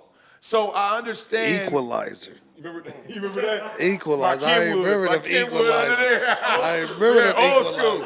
But the point is, I don't like when we condemn sports media, but I also don't like when we just compliment them fully either, because I think they do have their issues. I think fans at large kind of know the difference between, like we said, journalism and opinion, right? And everybody has an opinion. Yeah. So I think where people on the outside get frustrated, because I know sometimes I would, is that I'm listening to somebody's opinion and they're presenting it like it's facts and it's an absolute. And I'm sitting there, well, I don't feel that way. And I know 100 other people who don't feel that way. Yeah. So I think that's why even a show like this is good, because you're getting a lot of different opinions. We're not sitting up saying that it's a fact and that's how it is and there's no other way. And people, even if you look at the comments on our videos, you see people who want to participate in our conversation. And I think that's what's missing from these shows. And I don't know if there's ever any way of doing that on a network show, but people sit around and they watch and they have their own opinions about it and they want those heard, because everybody wants to be heard. What I love about the independent spaces, what you just said, is the fact that you don't talk to people, you talk with people. Like the in demand, like on demand and in real time conversation you can have. Like I live in comments because I'm not sensitive. I got my own issues, but it's not being sensitive. Like you could talk about me good, bad, ugly, and I'm just gonna respond back. And I love that because that's real time. That's real conversation. So one of the things that did frustrate me working at like networks was how distant we became from like real conversations. So every time something was big happening, someone would text me what they really felt, but then they would go out there and say something different. And I was like, oh, and I'm like, dog, you got a big platform. Why you over there? Wiley, keep getting them. And then he goes, hello. I'm like, dog, you got to say what I'm saying if you really wanted to be heard. And they wouldn't. So I was like, the onus is not on you. I'll do me. You do you. So I look at sports media, the worst thing about it to me, seriously, is when they're in bed with agenda. Whether it's, I like this agent, and I know a lot of guys, and whenever they cross the line, I'll zap them back, and I'll be like, you know, because I like everybody, and they don't. They all got their agendas, their little gangs. They don't know all the information because they stuck in their own echo chamber. I know it all because I'm cool with everybody. So what I see is this agent has this roster of players, and then he gets super cool with somebody on air, and then he's just like, do you? And you know what that means. That means take care of these guys so they can be perceived as likable, someone you should invest in, et cetera, and then they get paid. And I was just sitting there like, so you didn't really tell the audience what you really felt. You just told them who you wanted to hook up so you could go to dinner with your boy and be happy. And that's what I see happening now. They're taking care of guys, and the flip, they're hating on guys who won't play along with them. So I could tell you right now, Kevin Durant does not play along with nobody. And so whoever hates on Kevin Durant, Stephen A. included, they are mad that he ain't for purchase. He ain't for association. He ain't for the callback. Cats be like, oh, I gave you a call. And, like, dog, you didn't call me in high school when I was trying to make it. So, like, don't call me now because I know who I am. So I think Kevin Durant is a perfect example of Kyrie Irving. Perfect example of guys, we're supposed to love them way more than we do. Kyrie is top 30 forever, 50. Kevin Durant's top 20 ever. I'm going to say higher. I'm trying to talk to the haters. And they get slandered because they don't play the game. It's kind of wild out here in these streets. What you guys? No, you know one thing I hate too is when former players get on the media and they act like they never played the game before. Names and numbers. Nah. But they act like they never made mistakes before with their opinions. And that's just one thing that irks me. And if I ever got to that point, it's a way you give your opinion without just killing somebody and acting like you never been there. You never made a mistake. Like you know what it takes into. Sometimes they make it seem like some guys are out there going out there trying to do this stuff. Like you're not trying to do that. And that's just one thing I hate with some of these foreign players, their opinions. It's just, it feels like they're doing it to get the clicks. No, they're doing it. See, they're doing it to get the clicks because the clicks end up in money, but that's the means to the end. The end is the money. They figured out, like the guys, the NARPS, who are the biggest in sports media. The biggest in sports media typically are NARPS, right? Like, think about it. If you talk about Stephen A. Smith, and you talk about Colin Cowherd, you talk about Jim Rome, Greeny, like all those. And then there's some former pros now, Pat McAfee, Troy Aikman, you know, but Pat McAfee's the only daily one I could really say that's that high up. But the point is, this is what happens, big dog. Those guys win because they ain't invested. They ain't play, so they like, I'd kill anybody just to get this, so I could get my shine, so I get mine. And then you sitting there, Donald Penn sucks. And then you sitting there like, well, Donald Penn is working through his issues, and you know, one day we hope he turns things around. And people are like, I ain't watching him. I'm watching Donald Penn sucks. So then, after the 38th time you say you're working through your issues, number 39. Well, I'm sorry. Why you suck? I was about to say it again. I was about to say it again. I don't want to say something. I'm going to say it again. Do the imitation again. No, do the imitation. Do the imitation again. You know you sound like, right? Ooh. What's else, Stephen A? Oh, yeah. Well, just like him, Stephen A, that's top dog. I mean, like, that's the emulation. So Donald Penn suck again. Here we go. Yeah. What I But do it's all about the audience attention span as well. It's just like, man, you're going to get more clicks on that. You have that in big writing, Donald Penn sucks, right? And then people want to click on it because they love Donald Penn. Or they've seen Donald Penn on, in the Pro Bowl. He's a great athlete, and he has a great, reputation in the community in LA. So they're gonna attack you like they would like a LeBron James or like they would a Mookie Betts or Shohei Ohtani, because everyone knows those people as a well-known name. You know, like Marcellus Wiley sucks. That's gonna get a lot of clicks. Like if you put that on the name for this video, it's people gonna click on it. People gonna click. Oh yeah, it's wild. It's yeah, wild. he do suck. He don't like. And what's weird is, another thing is so that's how you lose the player. The former player, I know what happens to him. No matter how good he is, bad he is, he gets to that crossroads where it's like, and I chose to just be nuanced. I chose to not destroy somebody. I chose to be the locker room. Sometimes it's like, it's bad. Sometimes they go in on it. I'm like, Oh yeah, but you get stuck. You be me. You become, okay, we'll give you this, but we won't give you that.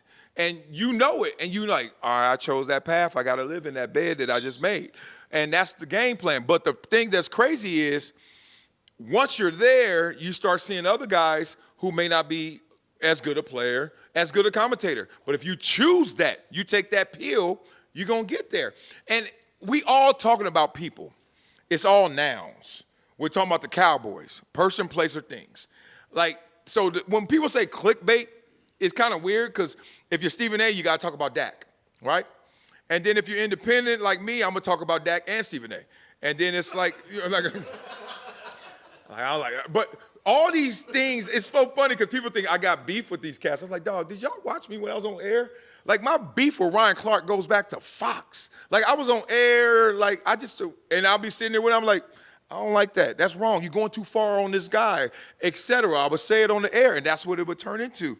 But what it's going to turn into is when little Carver Wright Jr., when MJ, et cetera, Donald Penn Jr., when they get to the level where they're going to get that notoriety, whether it's college, pro, maybe even high school, they're going to be thrown to the slaughterhouse. Because to get noticed in this media, it has to say Donald Penn Jr. sucks, right? And so they're going to be enticed to see him miss the block instead of make the block. Right? So you saying that we, as the media, is looking for the negative more than the positive outcome? Absolutely. And the negative sells. Absolutely. But that's in society, though. That's human condition. This is a game we used to play on Max and Marcellus. Tell me what you watching. You get to the red light. There's 4 street corners. One of them, they playing football. Oh, look at them little kids playing football. Then on that corner, they playing basketball. Oh, that's dope. I'm going to watch them play some basketball. Oh, we got dunked on. Then right here, they scrapping. Right here, you're like, they scrapping? And then over there, they about to race. Say it, go. You're like, ooh, let me go. Nah, they fighting. Forget that. I want to see the fight, right? So that's what we used to play. And it's really your human condition. That's why you slow down when you see the accident. That's why, you don't want the car accident, but you're going to watch to see what happened. Damn, they got towed up. It's just human conditioning. So what they've done with the algorithm, as they said, They tapped into it. It became a whole different thing. They applaud you on the rise, but they cheer louder on the fall. Yeah, That's yeah, it. yeah. It's just- And that's what it is. So we're in that condition. I'm not mad at it. I just notice it, and I think it's really interesting where is it going to go next. Do y'all have a preference? Let me just ask the NARPS. ESPN, can you even wrap your conversation around what ESPN is versus what FS1 is? Is there a difference? Is there a preference? I don't even watch FS1. You don't watch the FS1? I don't watch FS1. I'm just so, I don't know if it has nothing to do with that. I guess I'm just so in tune, just so used to ESPN. The only time I really watch FS1 is if it's a game on near college or something. But I'm more into, I don't know why. I can't tell you, but I don't even think of FS1. I always go ESPN, maybe NFL Network, but I always go ESPN. That's why my ratings suck. I would probably say ESPN as well, just because of the history of it. But lately, I've been watching a lot of FS1 because, with the Eagles and Shady. You know what I mean? Oh, that's real. That's real.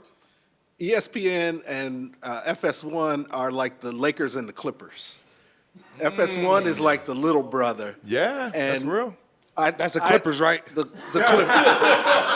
They are. We know that's the Clippers. They are, but the Clippers are way more interesting to me than the Lakers are. So I like that. I like that. I like the conversations better on FS1, but ESPN is obviously has more money, put more money at the shows, and way more stylized. I like that right there. What you got? So networks are like a team, right? You got a culture, you got the people, you got a bankroll, and you bring in the people that you want for your audience. So depending on what they want to be, because ESPN cannot be like FS1, because then they'll go after the same audience. So you got to go find things to differentiate yourself a little bit. And it's like they want the controversy, but they're going to go recruit and hire the people that are going to bring an audience to speak about it. Because remember, they got a full team behind them. Yeah. And I think right now what we're seeing is you get the big media players, ESPN, Fox Sports, against these independents, Marcellus Wiley, right? And you're stealing from their base. Yeah. And I think, Terry, you were saying, like, you'd rather go on YouTube to get the real download. You don't want to see those top 5 anymore. So there's this big play, and I think it's going to hurt because they got to hit home runs, viral videos every time with what they're doing in the big one. You don't have to. You can have some things that hit and don't hit. So there's going to be a big struggle, and I think it's going to be quickly we're going to start seeing, we're going to draw some of that audience. Is Super Bowl going to get the huge audience? Yeah, that's interesting. It's on Fox, so it's on network TV, free TV. That always does something.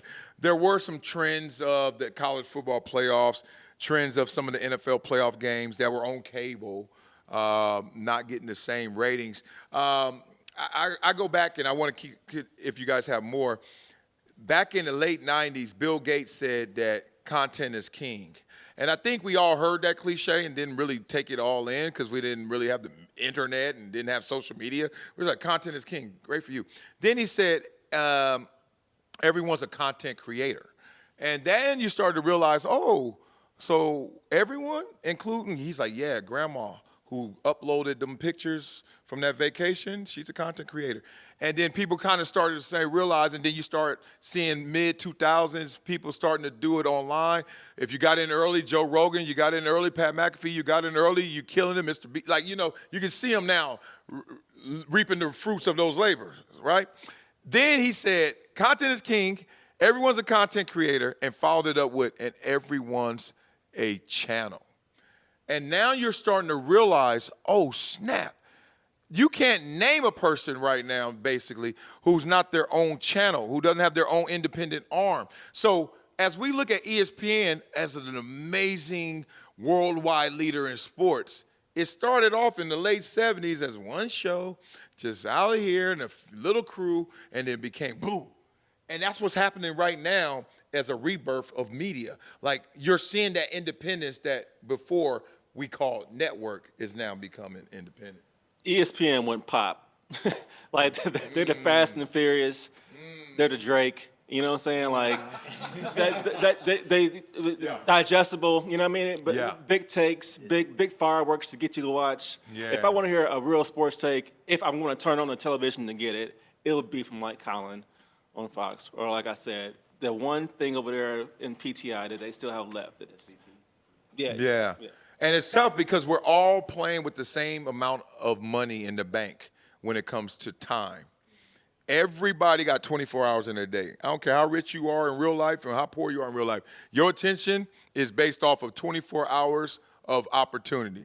And so to get me, I got a different palette than to get you. But to get it all going, we're all drawing from the same sports fan, from the same sports enthusiast to see how that turns out. All right, we need Just Blaze up in here with John, and we got to get this thing going because we're going to transition to Lamar Jackson had an interesting way to look at the offseason. He actually turns it on. In the offseason, what he does is he's borrowing a page from Michael Jordan, they say, or Giannis, or even Kobe, where I ain't tripping on my opponents. I ain't hanging with the ops. I ain't going out there just vacating with y'all and then going to see you in these streets or on this field. And I thought it was interesting because he said especially quarterbacks not kicking it with you, not hanging with you, not trying to be the homie like that.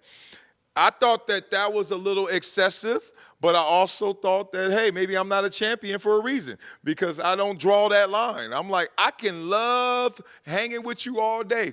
As soon as that whistle blow and that ball's kicked, I would try to destroy you and then hit that switch again.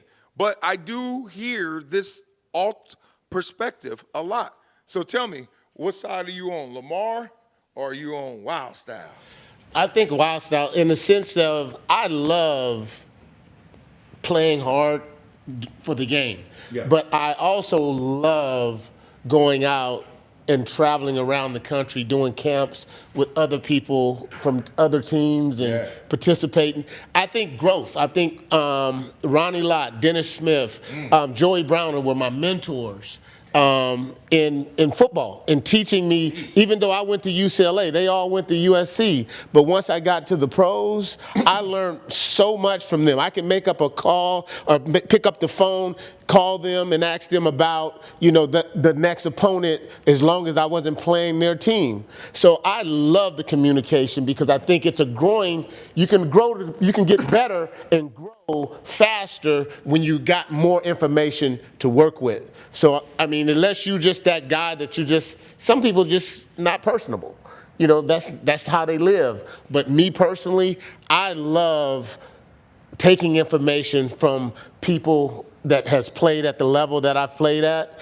As more information I can take in, makes my game better. Well, to defend Lamar also, because it's one of the craziest misnomers out there, he doesn't compete against quarterbacks when he plays. Like I play against their defense. So, like, competing against Patrick Mahomes doesn't mean I'm playing against Patrick Mahomes. I'm playing against your defense. So, I can hang with you, big dog, because we ain't never you're never going to get any on me, and I can get anything on you. That's why I'm like, is he avoiding friendship? Like, is he avoiding them guys? Like, hey, hold on, he's reaching out to me. I'm not gonna reach back. Like that's kind of weird. I think he's cool, but I think he's going out his way. But I feel like I'm with you, James. I love like beating up, seeing guys off season, seeing guys because I live in LA. So when I used to come to LA every off season, so it was a spot to come. So people would know I'm out here. They'll hit me up because they want to know where to go. I would love to go out there, vibe with them, get dinner, talk to them about the game. I'm a shit talker too. Yeah. Hey, motherfucker, you remember what I did to your ass, motherfucker? hey. Put these hands on you, What boy. was you thinking? Like shit, like stuff like that. I used to love doing stuff like that. Right. And getting back up with guys. Hey, what was y'all thinking that week when y'all played us? Okay, we was thinking this. Like, I would never know that unless I talked to that guy. You know, like I love doing stuff like that. And I feel like we're a brotherhood. We're a fraternity. But how do you feel when you hear outside the fraternity, outside frat row, when people saying, that's why y'all ain't competitive, that's why y'all soft, that's why y'all only in for the money, because all y'all want to do is be friends? They don't know. I'm going out there to compete because I want to have my bragging rights. Yeah. So next time I see you, you ain't going to be able to say, hey, I got a sack on you. No, you didn't. No, you didn't. Yeah. You feel what I'm saying? Yeah. Like, I want to be able to have that thing out on that boy like that. Hey, boy, you know what I did to you. And then you already know. Y'all having fun. Hey, you already know you having fun. They can never take that conversation. They can never take that conversation too far. You ever look at somebody like you can always humble them. Like, boy, what? And he be like, damn, dog, you got me.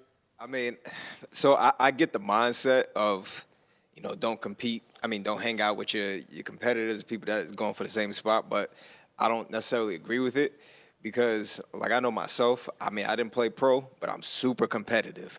And at every level I played at, I'm a trash talker. I'm going to talk crazy to you. Some of my closest friends, we get on the court, we playing ball.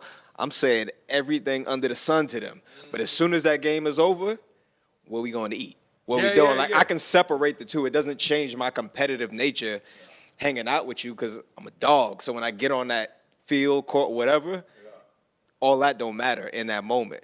But there are some players that, like, there's people I've hung out in that same setting. I'm hanging out with them, but I know they're not like that. So me hanging out with them softens them up. So when we do play, you're not going to try to come at me as hard, pause, because because of New York Sun. I know. Doing hey, you, baby. I gotta cover myself. Golly, You're not so gonna go at me like that because you look at it like we friends, and that's cool and all. But just know, I am going at you like that. Right. It's either you gonna stand for it or you not. Yeah, it's amazing to me. You are super competitive. You're more competitive than I am. Like, I'm not very competitive because I always looked at competitive as like I'm in response to something else or someone else. Like, I'm competing against what? So my competition, if I am competitive, is against myself, kind of like, I'm not a dog. I don't bark. I don't want you to know I'm here. You ain't gotta be a dog to bark. I mean, you gotta bark to be a dog. I don't know which one right or wrong. I think they both wrong. Right. You don't gotta bark to be a dog. Yeah, I said it right. You ain't never seen me bark a day in my life. But you know, on that field, I was a motherfucking dog. Yeah. So I was being literal in the sense of, like, I'm confused. I don't know who I am now. No, but and look, we've seen all types of players. Be real. We knew guys who were woof. So there's wolves, like woof, woof, woof. And then you're like, you need the whole pack, because without the pack, you whack. You ain't that good. He's a woofer. And then you saw wolf tickets. And then you saw dogs who like just, and you be like, oh, I'm going to test them. And then you get your ass ate up, right? And then there are some kind of guys that's just quiet, and they just, cats, man. I don't know. They just. That was Larry Allen. See, Larry Allen was goofy, silly, funny. And then you take Eric Williams. I'm just using two guys that I played. That you take Eric Williams was probably one of the most meanest dudes in the planet. And when you were on the field practicing, rest in peace, he's doing the same thing. But then you take Charles Haley, right? That you would think like. If you hang out with Charles Haley I spend a lot of time dominoes and everything off the field. But soon as he gets between the lines, he is a total different. People think he's crazy. Seriously. Not as crazy as you may think. Because when you get him on that edge, he's probably one of the smartest linemen that I've ever played with. Mm-hmm. So and he don't have no bark. And he'll slap you on the butt, talk to you, walk you back to the huddle, and laugh at you, and give you that work. And it's funny because that kind of gets into our sports media conversation. Those are lost gems in terms of how these kids are hearing about athletes and sports. Like, it's not a full respect because, be real, the first in, last out guy gets the most respect, and the barker gets the most respect. But I've been on many teams that the best players were neither. It was the guy who came in, did his work, got out of there, and it was also the guys like, I'm just minding my business, wop, wop, and then just get up out of here, not rah, rah, rah. That was my best way, silent assassin. Mm-hmm. Silent assassin. I just show up. I'm playing against the best. He got all this. I'm going to praise you. I'm going to show up. I'm going to smack you in the mouth. Yeah. If you start getting out of line while I'm smacking you in the mouth, I might say something then. But I was never going to start talking trash, but I was always going to finish it. Yeah. But I was always a quiet guy. I never gave people bulletin board material when I was getting ready to play them. That's real. I would never do that. I'm not going to give nobody no enticement. I didn't care about giving it to you or not because I always believed you were going 100% already. But I have come to learn that some people were going 98, and if you talk some smack, they might give you 100. So I respect that. Is Lamar's stance part of what's happening, and I hate hearing it, but there's a whole thing about no new friends. Oh, that Drake And people trying to keep their circle super tight. 'Cause they As scared. opposed to, and I think what happens when you do that is you lose resources. You lose opinions, you lose things along the line that can help you in your own development. Like you and I, Marcellus, bet in like 10, 12 years ago in passing, right? At a tennis court. Yeah. But here we I are. wore you out that day too. I remember that. I was like, damn, this old man. Yeah, he look like he can you play did. too. You watching me got me tired. Touche. I'm not competitive. I talk shit though. I don't know if they're competing, but yeah, he wore me out.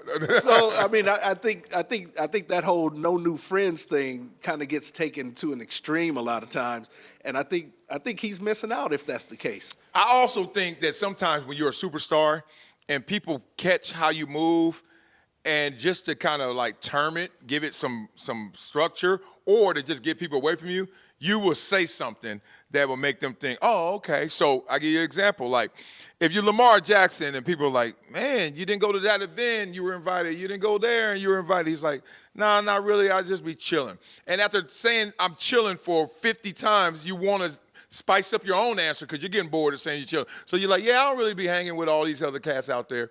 I don't hang with the other players. And then they're like, damn. But that could be real because, frankly, when I played, I didn't hang with other players. People got mad at me because they were like, dog, you know so-and-so. You know so-and-so. Why you don't hang with them?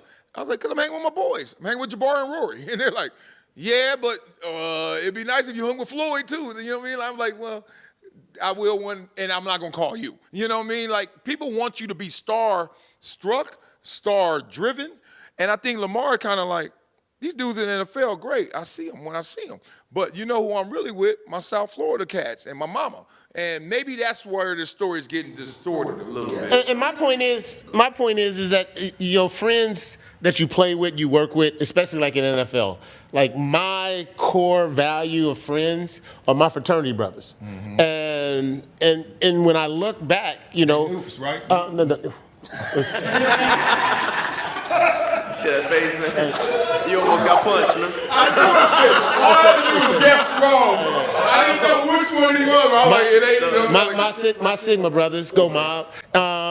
So when you have those kind of guys that actually, I don't know what you said, but what? I think when it comes to Lamar, I think he's just a natural introvert. I think at the end of the day, he feels more comfortable at home. If he's not out in the media, he don't have to worry about TMZ. He doesn't have to worry about people pulling their phones out and recording him, drinking or not drinking or whatever, whatever it is he likes to do. He likes to be at home because, he's protected and his image is protected. Now, I do wonder if he won a couple Super Bowls, if he kind of won and accomplished all the things that he wants. Like right now, he really wants that Super Bowl. I think once he gets it, I wonder if he would open it up a little bit.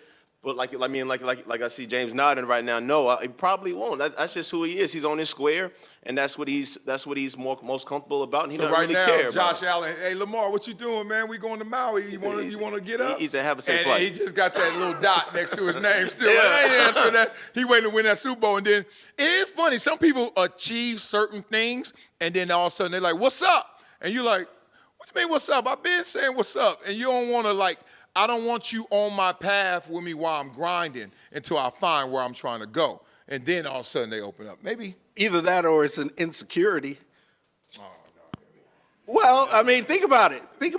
Would you say invert? Introvert. He's an introvert, roared in the insect. Well, why not? Why couldn't that be the case? Like integers? Why geometry? Ready to get away from me, OG. Yeah. Scholarship. That him winning takes away something that could be used against him. You know what I mean? That people saying against him that he doesn't want to hear. So it's an insecurity. You erase the insecurity, then you show your face. People do that all the time. They win and then they go out to the club. I just won. The loser's staying at home. Yeah, great point. Maybe, wow, I never looked at it like Lamar's like, I know what they're going to say if I'm out here flexing, looking like I'm living my best life when I'm supposed to be living the grind to get to the top. Oh, ooh, very interesting. What you got, John?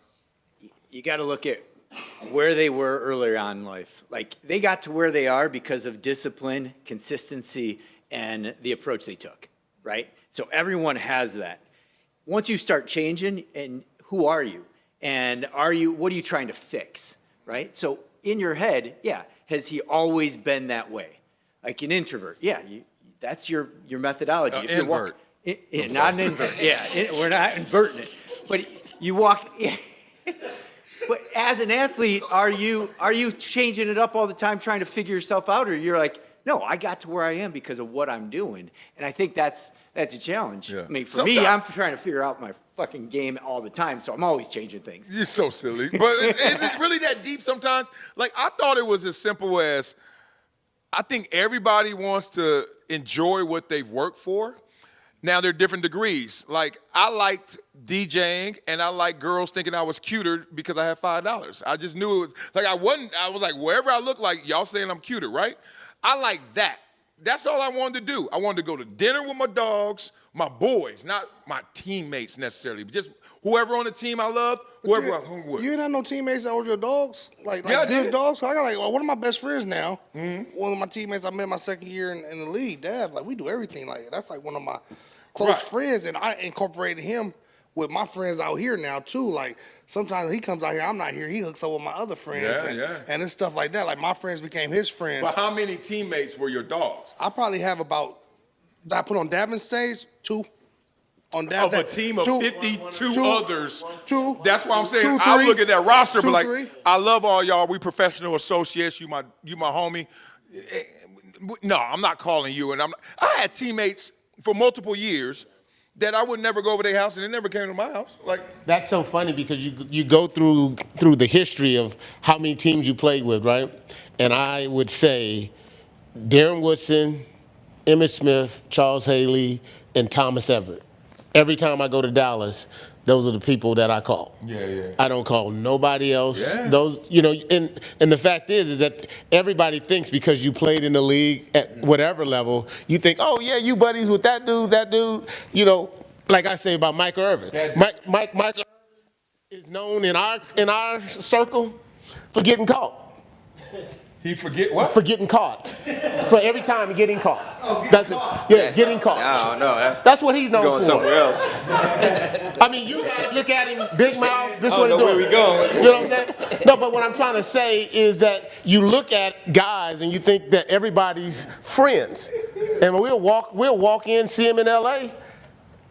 He was my teammate, but it's not a guy that I'm going to hang out with every day. That sounds like a different topic. Yeah, I'm about to say, you you're going somewhere else with it. Michael Irvin. That's a Hey, boy, different what you doing?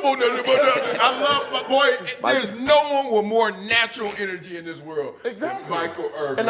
He got a little boost from somewhere. I love that dude, man.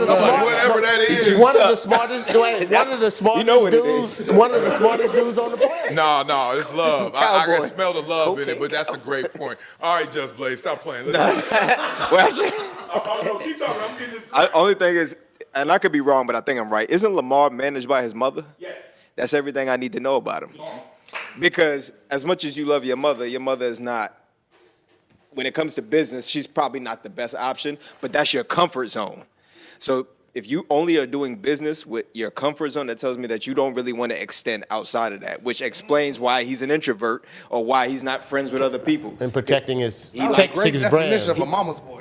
It is, but that's what it is. Like, he clearly likes to be in his space of comfort, and anything outside of that, he just But shies don't sit away here and from act it. like Lamar don't be in the streets. He be out. He do, but being in the He be streets out. and being friendly He is be two out. different Don't act things. Yeah, don't act like he'll You could be be out. in the Lamar be out. Wait, Lamar be out, man. you could be in them streets and not be a friendly person. Yeah. So that's Definitely two. can. I was a mama's boy, but she wasn't my agent. But but look, I'm glad because I hooked my mama up with money. And now I'm looking like Lamar smarter than all of us. He gave her that 3%. What did he get, 200 million or something? That's 6 million just sitting there like, what's up, mama? Hi, don't ask for nothing because you already got it. You good, so I respect that. So it's funny the dynamics of team building because if we look back, you ain't got to be a pro athlete. Let's stop. That's why we having this real conversation. Real world people, some made it. in sports, some made it in real life experiences and great professions. So that's why I respect all the same. But look back at your elementary school pictures. Junior high, high school, college, pro. So few people, man, that you are really connected with, right? So when you make those choices, they mean a lot. And I think Lamar is like, look, I know who I was before I got here. No new friends. The positive side is I'm not about to change up because now, Denzel want to hang. Like, okay, I respect you. Equalizer was amazing. Keep them coming. I see you at a Laker game. You know what I mean? Instead of like, because people put that pressure on me because I'm from LA, and you get exposed. As soon as you make it and you from LA, everybody want to hang. And I'm like, but we not friends. And all that means is I'm going to go down that slippery slope where I'm going to start going to the 3 o'clock in the morning parties instead of the ones that end at 2 o'clock, right? And you hanging with people you don't really kick it with, who they ain't got your back like that, who ain't going to tell you what to do or not to do. It's time to go home. So that's why I was actually impressed by Lamar in this conversation, even though he did it a way that I wouldn't even thought of or did it. All right, let's get the transition going. We got John and Eugene certainly on the pressure cooker for this one. On our show, I wanted to be known as topic number 7 is a mother sucker. This topic right here, I love talking race. John. Did he just get out? He was sitting down. You said race. He said, this is my exit. He said, this is my exit. I love talking. Hey, if y'all don't sit y'all quarter ass, let me say. No, I love talking race because, one, people don't like talking about it comfortably. So I love being comfortable where people are uncomfortable. I am an antagonist. Like, I'm a poke at, you know how I go. I'm always going to mess with you. Trust me, if I don't mess with you, you're low on my scale of loving you. Like, I mess with everyone in here on purpose because I love you guys. But this is weird to me in a world where we are supposed to coexist, if not get along, depend on what level. There are things that we don't feel good, comfortable talking about. And I think those are the things that keep us a little distant, separated, and feeling like there's a issue at play. Race is one of those. Politics is another one. Religion's another one. I'm like, I don't care where you coming from. I want to hear more about it. And I learned this from Columbia, going there. Everyone wanted to hear my war stories. You from Compton. I want to hear every time you've been shot at, everything. And I'm like, I want to hear your affluent stories, how you got dropped off in a helicopter, how you got a maid, nanny, butler, private jet. And they're like, really? And I'm like, really? So right now we're about to have one of those really conversations about your race. Now, a lot of y'all represent the same race, but the point is, there are some outliers here.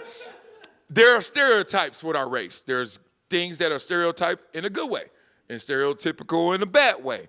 Point being, I want us to have a real conversation about the best and the worst stereotypes of your race. Who wants to take the Let's start with your Compton, because the fact is because you're from Compton, I'm from Watts, right? Yeah. Watts is more gangster than Compton. I know, but the fact that we both have an education and got out of it. Mm-hmm. So when you look at the stereotype, when I played, I always wore my blue rag, right?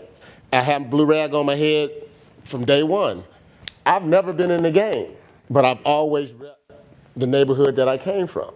You know, I always had my bandana on. Now, where'd you grow up? I grew up in Watts. I'm from like Jordan Downs. Jordan I Downs. went to L.A. Jordan. Oh. I grabbed what gang was Great Street. Great Street. Yeah. So all my homies though, yeah. I've always repped. Even when we won the Super Bowl, I was on the stage and I say, hey, you know, tilt to, you know, pull one out to my homeboys right at the Super Bowl. So the fact is, I've never forgot where I've come from, but I didn't bring it with me. I didn't bring it to UCLA with me. Yeah. You know, I didn't bring it to the pros with me. So therefore, we represent a different percentage of dudes today. I still take care of some of my homeboys that's down there. But because we come from there, don't mean we've lived that way. We stayed that way. You know, we take care of people. I mean, I wake up every morning to take care and help other people better themselves. That's not what they would expect from dudes like you and I who came. So was some of your fuel to be who you are really based on their definition of what they expected you to be, the stereotype? So you're like in a proving mission to not be that stereotype when you're at UCLA, in the league, even though you're from Grape I've Street. always had to be that guy that was trying to say that I'm not this, and I've always tried to stay real to myself and always not change who I am, but people are uncomfortable with that. Yeah. You know, oh, you trying to, anytime I go to the right, oh, you bringing that Watts here. And I'm like, no, I'm not bringing it, but the fact is I'm not losing it neither. That's real. And it's crazy because we're obviously a little different era in terms of age, but I went to a high school, so I went to Westchester, and a lot of Westchester was 60s. And they used to beef with the Grape Street, and Grape Street used to show up when Manual would show up, and it would just get real ugly when we have our games, to the point where you couldn't go to all the games because you just knew the shootout was going to happen. And it's crazy, as we're on this same couch together, so many brothers, so many people wouldn't be in this predicament because a lot of them don't even make it here. One of the things I'm really trying to coin is, they always say nice guys finish last, but tough guys don't finish at all. They don't even get to this point where they can actually reconcile. So to take it from you to me, I've always had to live a life of like, dog, why are y'all trying to label me? Like, people just always from day one want to say who you are because they're so scared to find out who you really are, right? So they just want to group you. You look like that. You lived over here. Where are you from? And I'm like, dog, that's not going to inform you. You want to know who I am? You're going to have to hang. You want to know who I am? You got to listen. It's not going to be because my family's from there. I live over here. Oh, we're broke. Oh, we're poor. None of that. So I think a lot of my fuel came from the negative stereotypes of black men. Like, you know, it was, oh, you're a dumb jock. Because I was fast from hello. So I was always a good athlete because I could run. So now you're a dumb jock. You from Compton, you're a dumb jock Compton, you're a gangster. And everything that they would put down in the typical list, I was like, I'm going anti that. Just to show them you ain't gonna box me in. And then I started to realize, oh, I'm not actually doing this for them. I'm doing this for me because I do want to be able to articulate, be intelligent, graduate, not gangbang, etc. So I used it as a fuel, the stereotypes, but I was always perturbed that those stereotypes existed for so many that look just like me. But also adding to that, being protected. I mean, when you come from where I came from, I'm a foster kid. You know, my grandparents came and got me when I was 6. My story, you know, state took me away from my mom when I was 4. Pops did some wrong things, and that dissolved. So my story is different in how I look at it. Yeah. But the fact is, that's why you and I can, you know, communicate and laugh and joke, because I don't look at color. You know, I took my kids, they didn't grow up and they didn't see color.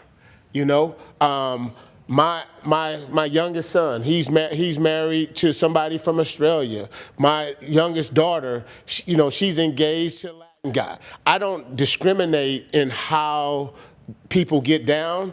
You make your choices on your lifestyle and who you feel comfortable with.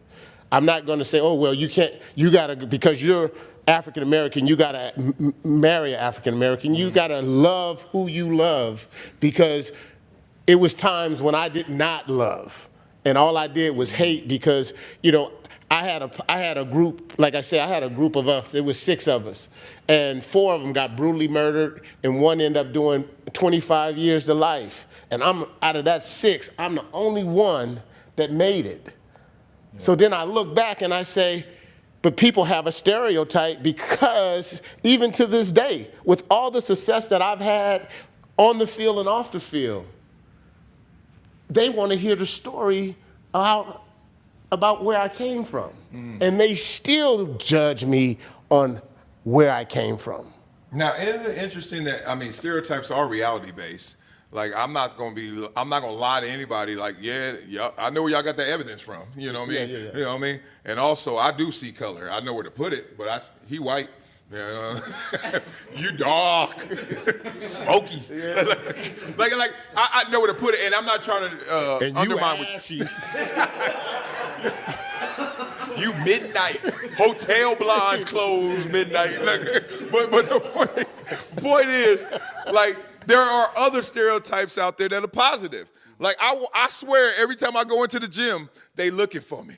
I'm like, dog, they like, LeBron is here. I'm like, no, I'm not. I'm horrible in basketball. And I get picked up at every pickup game into the second game. And they be like, dog, this is a cap casualty. If you don't get this fool off my team. And, like, you know, there's a lot of positive stereotypes, too, that come from any situation. What you got? With me, one of my toughest times was with the stereotypes was when I went from growing up in Inglewood and I went to school in Utah. I went to college in Utah State. And, you know, at my campus, if you were black, you were an athlete. That was the campus. Yeah. You know, going there, it was a big adjustment. You know, going into the stores, going into the stuff, seeing the white ladies. You know, they don't see that many black people. Now it's a lot. It's built, grown. But back then, seeing the white ladies do this. And, you know, at first I was going out there still trying to be a LA guy, you know, falling into that, me and our boys being all loud and shit, walking in there like we don't care and stuff. But then I had to have an older guy tell me, like, you know, you got to change that perception a little bit, you know, go in there, be respectful, start opening the doors for the white ladies. You know, then they gave me a look, oh, thank you now, instead of, you know, doing little stuff like that. And it started growing. I never was a sagger. Never sagged my pants, stuff like that, though, but little things like that. Had too much booty.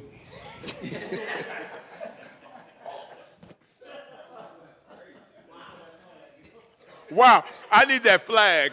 We are, Terry, wow, that was a flag. Unnecessary roughness. He said too much booty. Woo.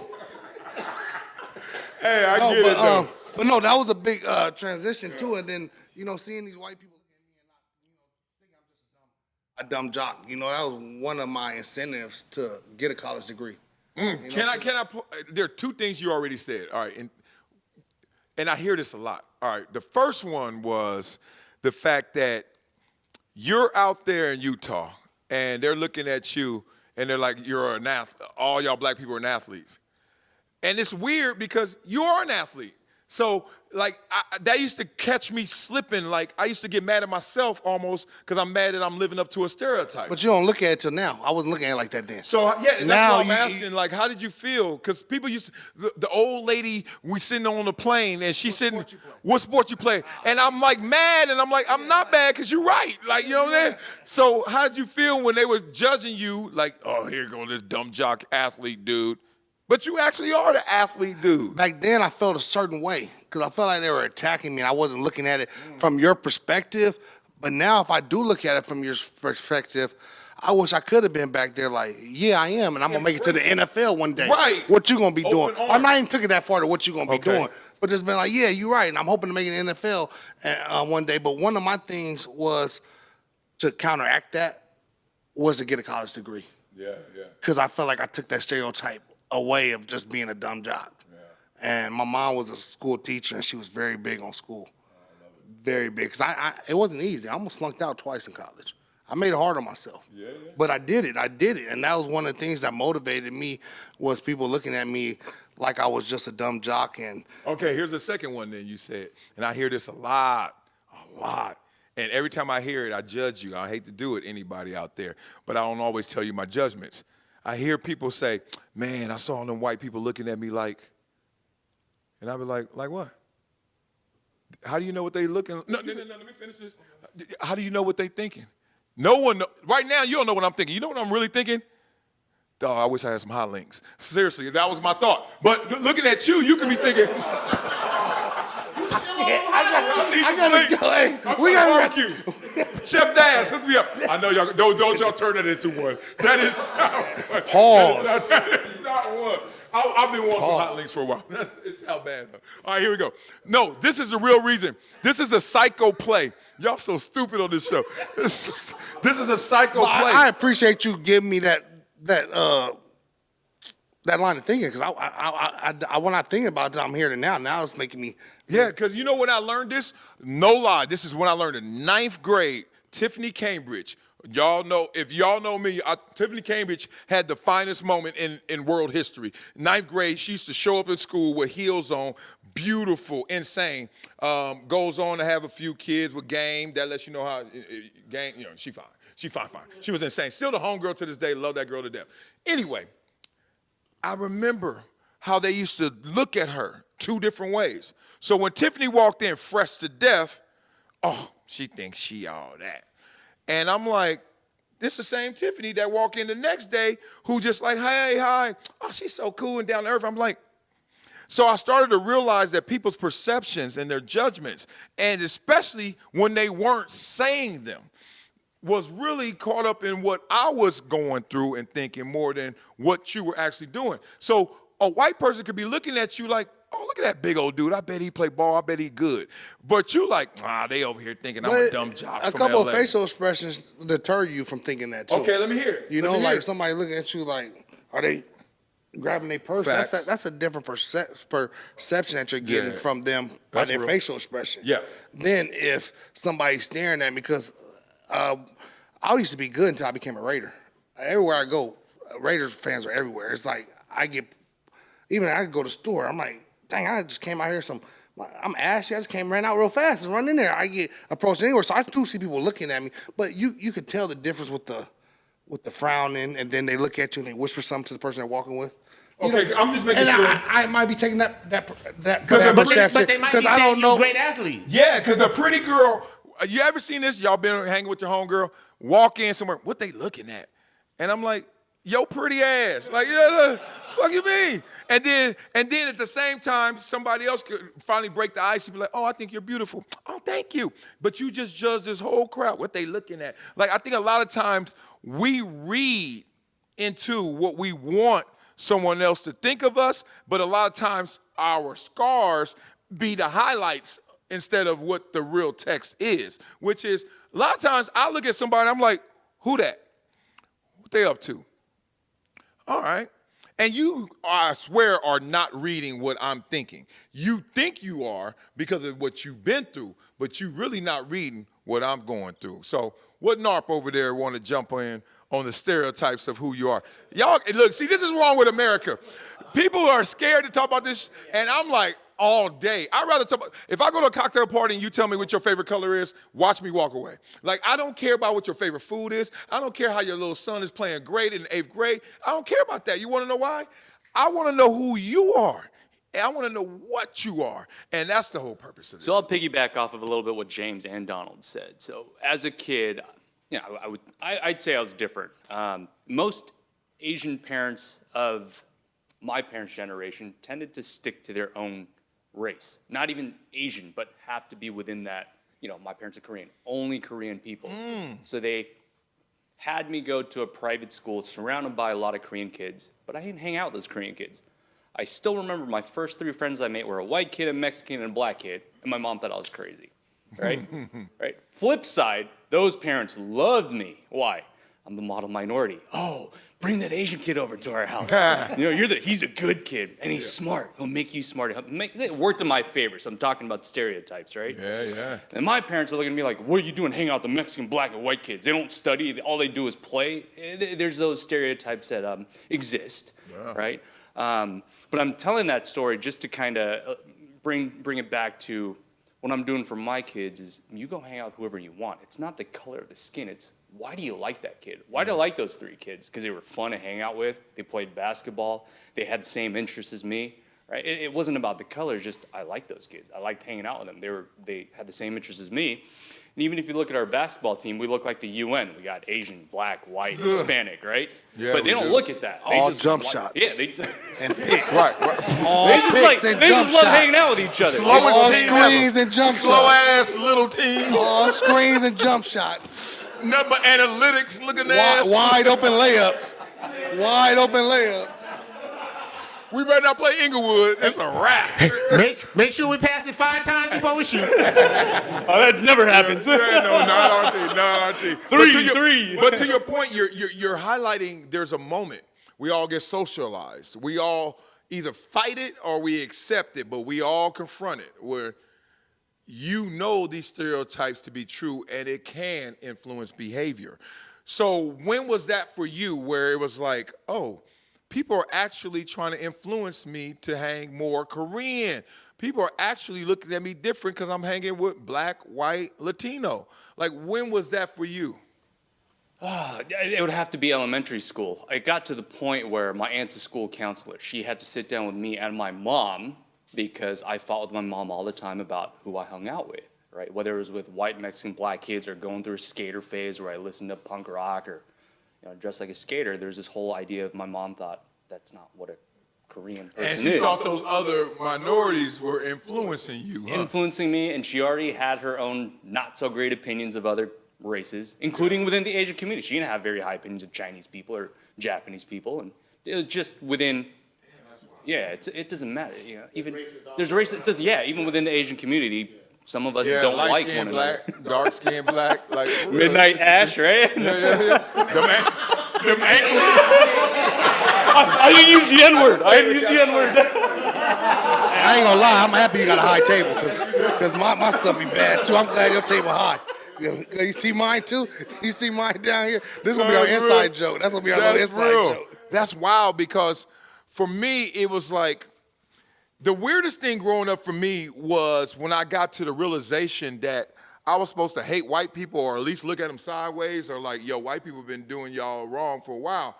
And I grew up, when I say all black neighborhood, like the only people you saw that weren't black didn't live in the neighborhood. Like it would be the person at the grocery store, at the corner store. The little mama store. Yeah, the mama store. Like it would be workers. Yeah. It would not be residents. So when everyone finally came and smacked me in the face like, yo, white people been doing y'all wrong, and I started going through all my trauma and it always had a black face to it. And it was weird because I was like, government, I was like, man, I ain't talking about that guy in the sky, the government in Washington, D.C. I'm talking about Slauson and Crenshaw. And they all look like me, and I'm navigating around them. So then it was like, I don't have self-hate for what we are, but also I'm not going to create fake enemies either because nobody ever messed with me outside of us. Until I went to New York, then I met some Dominicans, some Puerto Ricans. I was like, oh yeah, we everywhere. Like, it's problems everywhere, right?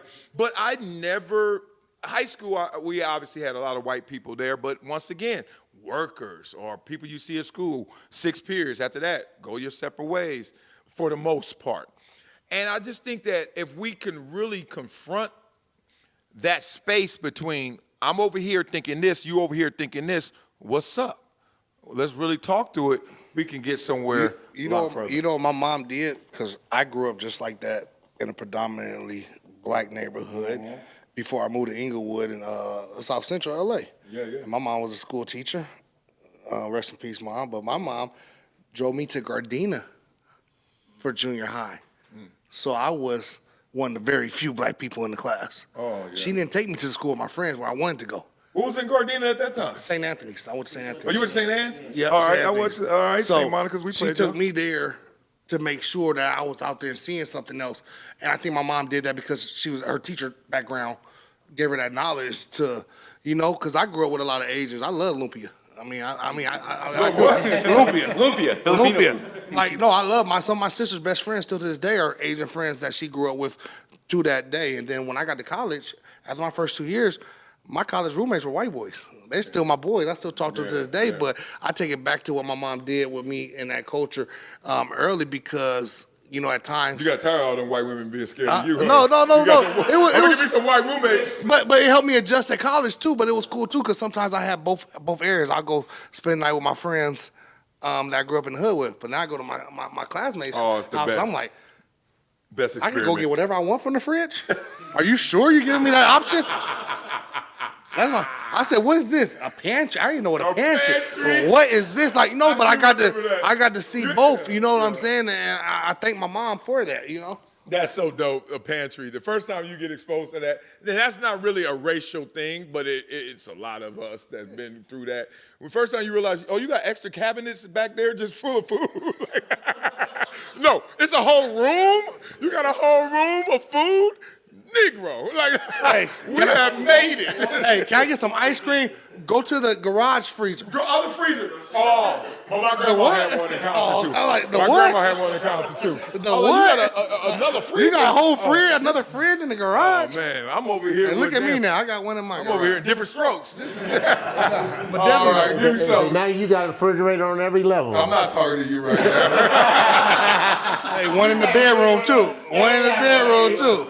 Before y'all go, 'cause I'm trying to make this as comfortable as possible for everybody. But Different Strokes really inspired me. Like watching, even though it was a white man and his daughter adopting 2 black kids from Harlem, it was more, wow, look how their life will change just because of their circumstances, right? So we got to be greater than our greatest excuse, greater than our circumstances, no matter what cards you're dealt. Because it's not you, it's your parents were broke if you're growing up in the hood. And frankly, I don't know a person in the hood that really raised their hand to want to be there. Now, you're going to make it happen. You're going to make it work. But no one wakes up wanting to be the underdog. No one wakes up wanting to be broke. So shut up. I think that you figure out the survival skills and mechanisms to get through it. Then when you get through it, you don't want to go through it again. So you try to make sure your next generation is there. I saw that in Different Strokes. And remember when they used to be in the kitchen and they had the staircase that was spiral and they went to the bedroom? I was like, dog, that is life. Like no lie, every rep that would get hard, I would think of 2 things. Different Strokes staircase and Janet Jackson. I'm getting through this. And sausage links. Hot links. Hot links. Well, point being, man, we all had something that we borrowed from other cultures, other experiences that brought us together and made us whole. And that's what I want to hear. Yeah, I grew up predominantly white down south of Detroit. Okay, I'm about to say. You can't tell. You can't tell at all. Thanks for telling me. Yeah. Well, they say Captain Obvious, mother. So what's hard is stereotypes come with knowledge, right? The less knowledge you have, the more you leverage stereotypes to figure out where you're going and what you're going to do. The more knowledge you have, right, about whatever, the less stereotypes are effective, right? And when I'm in an all-white community, you can't have a racial stereotype because you can't. Like, you're all white? We're all white, Oh. right? So you got to look at other things, and it's your looks are the first way you're going to separate people, but then you start looking at like it's what they're wearing, right? How do they present themselves? How do they speak? And it's what you're hearing. So you start using all this information and gaining knowledge to really then put it in place. So I just say when people are using stereotypes to say who you are, then they're just ignorant. They don't have the knowledge. They need to get to know me. Like you said, you want to get to know people. So for me, I'm an identical twin, right? You are? I'm an identical twin. Damn. And Somebody out there look like you? yeah. So hold on, yeah, last yeah. episode, was that really you? Yeah. Let me get this right. It was me. Really? And so as we're walking together, people look at us and like, holy shit, like you get attention. And they forget everything else, but they're looking at us and saying, you guys look alike, you're weird, you're a little different, do you guys ever separate? And you get all these questions. And so I've grown up, not with a stereotype around race, but just being together. But I said, well, I can separate myself. And then I lived in Atlanta with my brother. What just happened? I lived in Atlanta for a couple of years, yeah. And there were cases, like, we did some modeling, some other things, and it's like, we were the only white guys in the whole room. You become the minority. Yeah, but it was interesting as us being twins, like, people didn't say, oh, they're the white guys. No, they're the white twins, but you're not going to offend me by saying that, because I'm white, right? Yeah, but here's the thing. I don't want to skip over this because tell me if I'm wrong.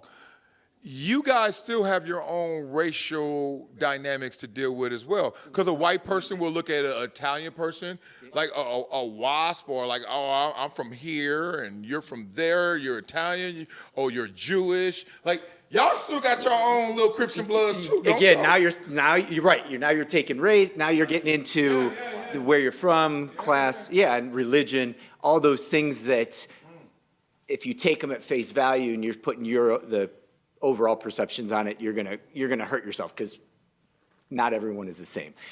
So yeah, we have to deal with all of that, and I think it's just holding judgment. And we do have issues overall. Is like, me being white, you get the white privilege, and this is the negative side of it. And like, white privilege. What is white privilege, sir? So my understanding of No, you white. You understand more than you saying it.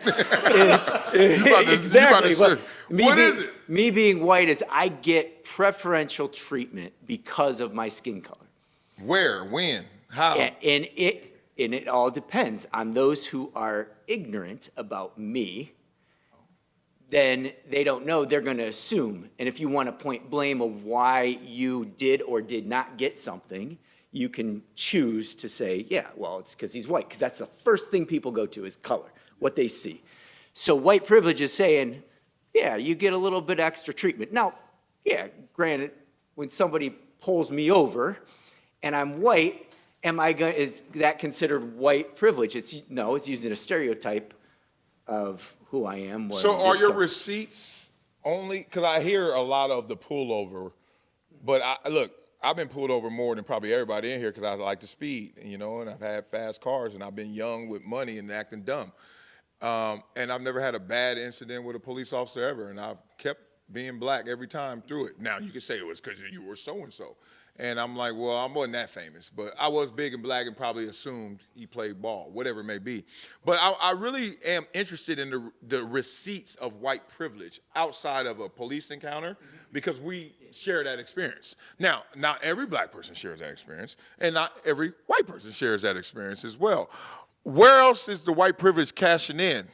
Like, because I know whatever privilege I got, it's a refrigerator on every floor. You know what I mean? Like, so I'm like, where are you privileged where I'm not in your own assumptions? I'm going to say it's based on other people's perception, right? So it's on them. For me, I'm not saying, did I get the job because I'm white if I'm going up against a black candidate? Mm-hmm. Is that white privilege? Is it because I get preferential treatment because of my name? Because I'm John, right? And it's like, okay, John Bodino. It's like, is it? Yeah, and you're like Italian. Yeah. So he's a white guy, right? Yeah. So am I getting preferential treatment because of that? And again, it's limited information. It's not having knowledge. So it's just across the board. But it also depends on where I am.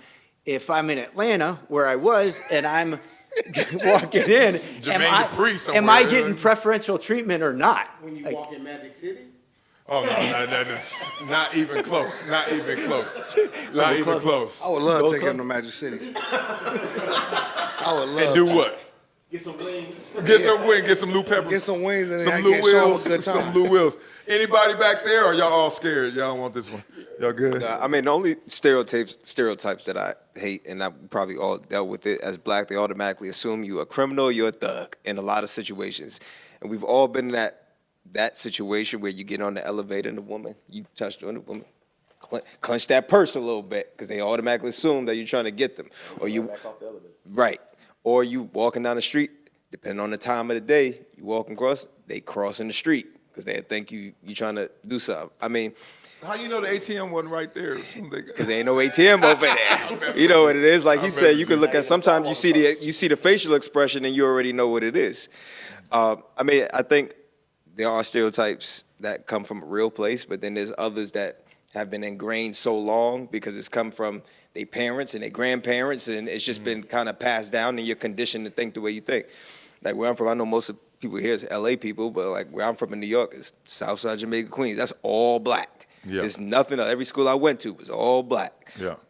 But my parents were always conscious of that and made sure to like have me like in Sprinkle. other places. So, but also with that being said, New York is a melting pot. So there's so many different ethnicities and everything you kind of like force together. So you end up, you know, you just kind of adapt. Any positive stereotypes? Anything that is like, yo? I got to think about that one. But, Really? But no, Really? there is. But what I will say is, what I think is interesting, because I have to travel a lot, every time I've gotten on a plane, I'm going to say 90% of the time, well, anytime I've gotten on a plane, nobody's ever sat next to me and said, are you a doctor? Are you a XYZ?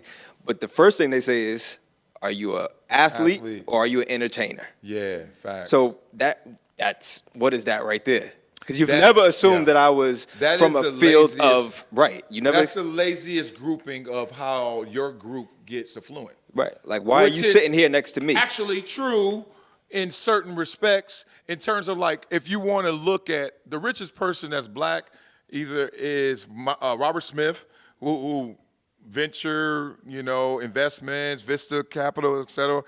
Then you start getting into like the Oprah athlete world, entertainer athlete world, but there's a lot of black wealth that goes unnoticed, that goes unheralded, without headline, and the richest black person is somebody that most people wouldn't even know, you know? And so it's weird because I almost don't want to condemn people who stereotype, because I'm guilty of it as well, and it's not always wrong. So this was used to trip me out. I get on a plane and I'm sitting there. So I don't fly first class unless it's cheap. I'm that guy. I'm like, I ain't just gotta fly first class. I'm like, as long as the plane land, I'm good. Now, if it's cheap, I'm in there. If it ain't, I'm in the back, 36C, right? So I'm sitting there in first class on the cheap flight, and this lady, she's like, oh, you're sitting here? I'm like, yeah, I'll help you, you know, because I'm tall. I can put your luggage up. Thank you. Oh, I'm not sitting here. Okay, fine. And then there was this fine sister just sat right here. Bam. Like my age. I'm like 27. She like 25. We about to back. We about to go there. 5 hours on this flight. Good luck. You ain't going to make it an hour. I'm on your head, right? So I'm like, so you playing it off like, you know, looking out the window. You know what I'm saying? I'm looking at her. Like, you know what I mean? Playing it off. So then the lady finally, she breaks the ice. She's like, excuse me, do you play football or something?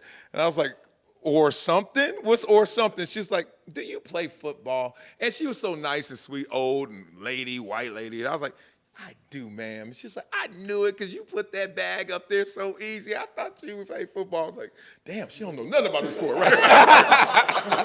Your husband could do that, right? So anyway, and then I'm sure that, you know, eardrop, she catches some of that. Maybe, maybe not. You hoping she did. Well, boy, I was trying to say that. Yeah, I play for the Buffalo Bills.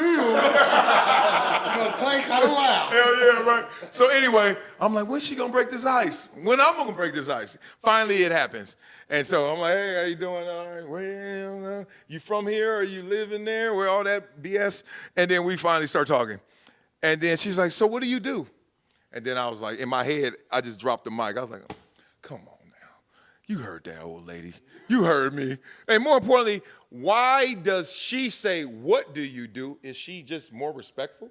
Or is she just trying to play it off? Versus this lady come in hot. She just like, you play with the Bills? Like, you know what I mean? Like she coming in like, I think I know, but help me fill in the gaps. So I felt sometimes in my world, people try to act like they ain't stereotyping you, and they dance around it just to get back to the damn stereotype. So has that happened to any of you guys where you're like, it's okay to think I am? Like I look at Justin, I think he sells houses, and am I right?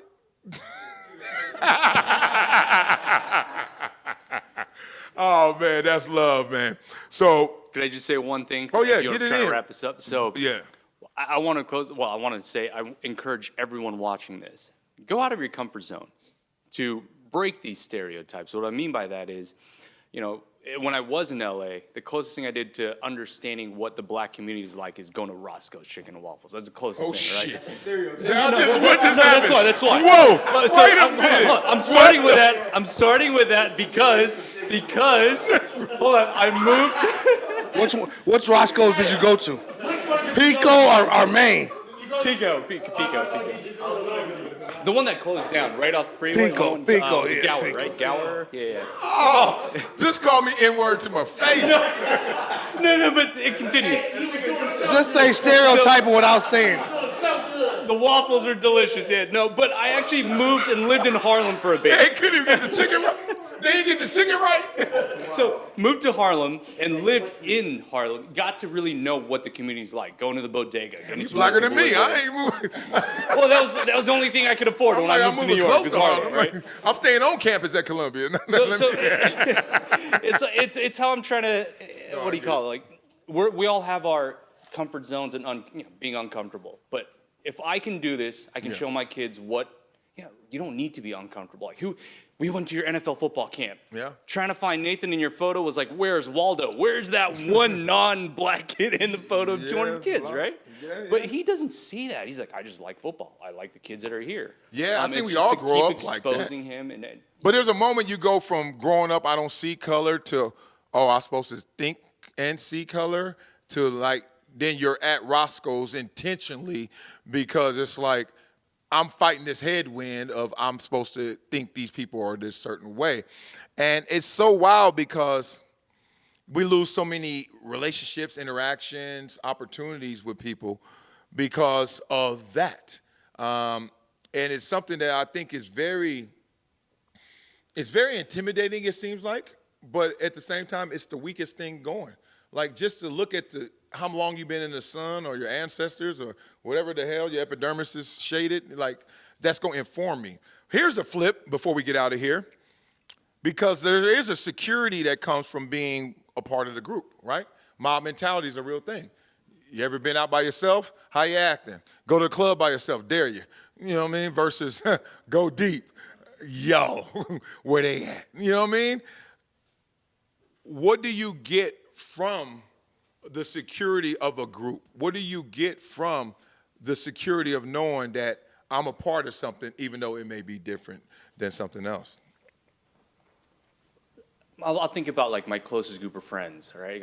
There's probably 15, 20 of us, predominantly Asians, right? Predominantly Asian. And the security came from just, I don't know, it's a lot of like-mindedness. A lot of us went into corporate world. We're all finance people or engineers. Just safe route. I don't know what else to call it. None of us are athletes. None of us being pro athletes. None of us are doctors either. So you can break that Asian stereotype. We all just became engineers or mostly finance people. Yeah. That security just came from, I don't know, understanding each other, hanging out. I mean, just having that similar background. And I've even had the chat with them. They know I'm on this film, and they'll even tell me, you know, Eugene, to be honest, if I was in a group with a bunch of black people, I'd be very uncomfortable. How do you do it? And so we're trying to break that. Say, go to Roscoe's. It'll be fine. They got hit the one on Main. Yeah, hit the Main. And go get some chicken. Yeah. All right, bro. That would do it for episode 7 of On the Rocks. Like you said, if you don't hit the main Roscoe's, like the one on Main, You ain't hit the Roscoe's yet. You almost, No, we ain't going. You ain't using me for the stereotype. I'll take you to the one on Manchester you want to go. Oh, yeah, let's do it. Yeah, it's hot. It's hot. So appreciate you guys rocking with us and see you guys for episode 8. Nice. Oh, man, y'all so stupid.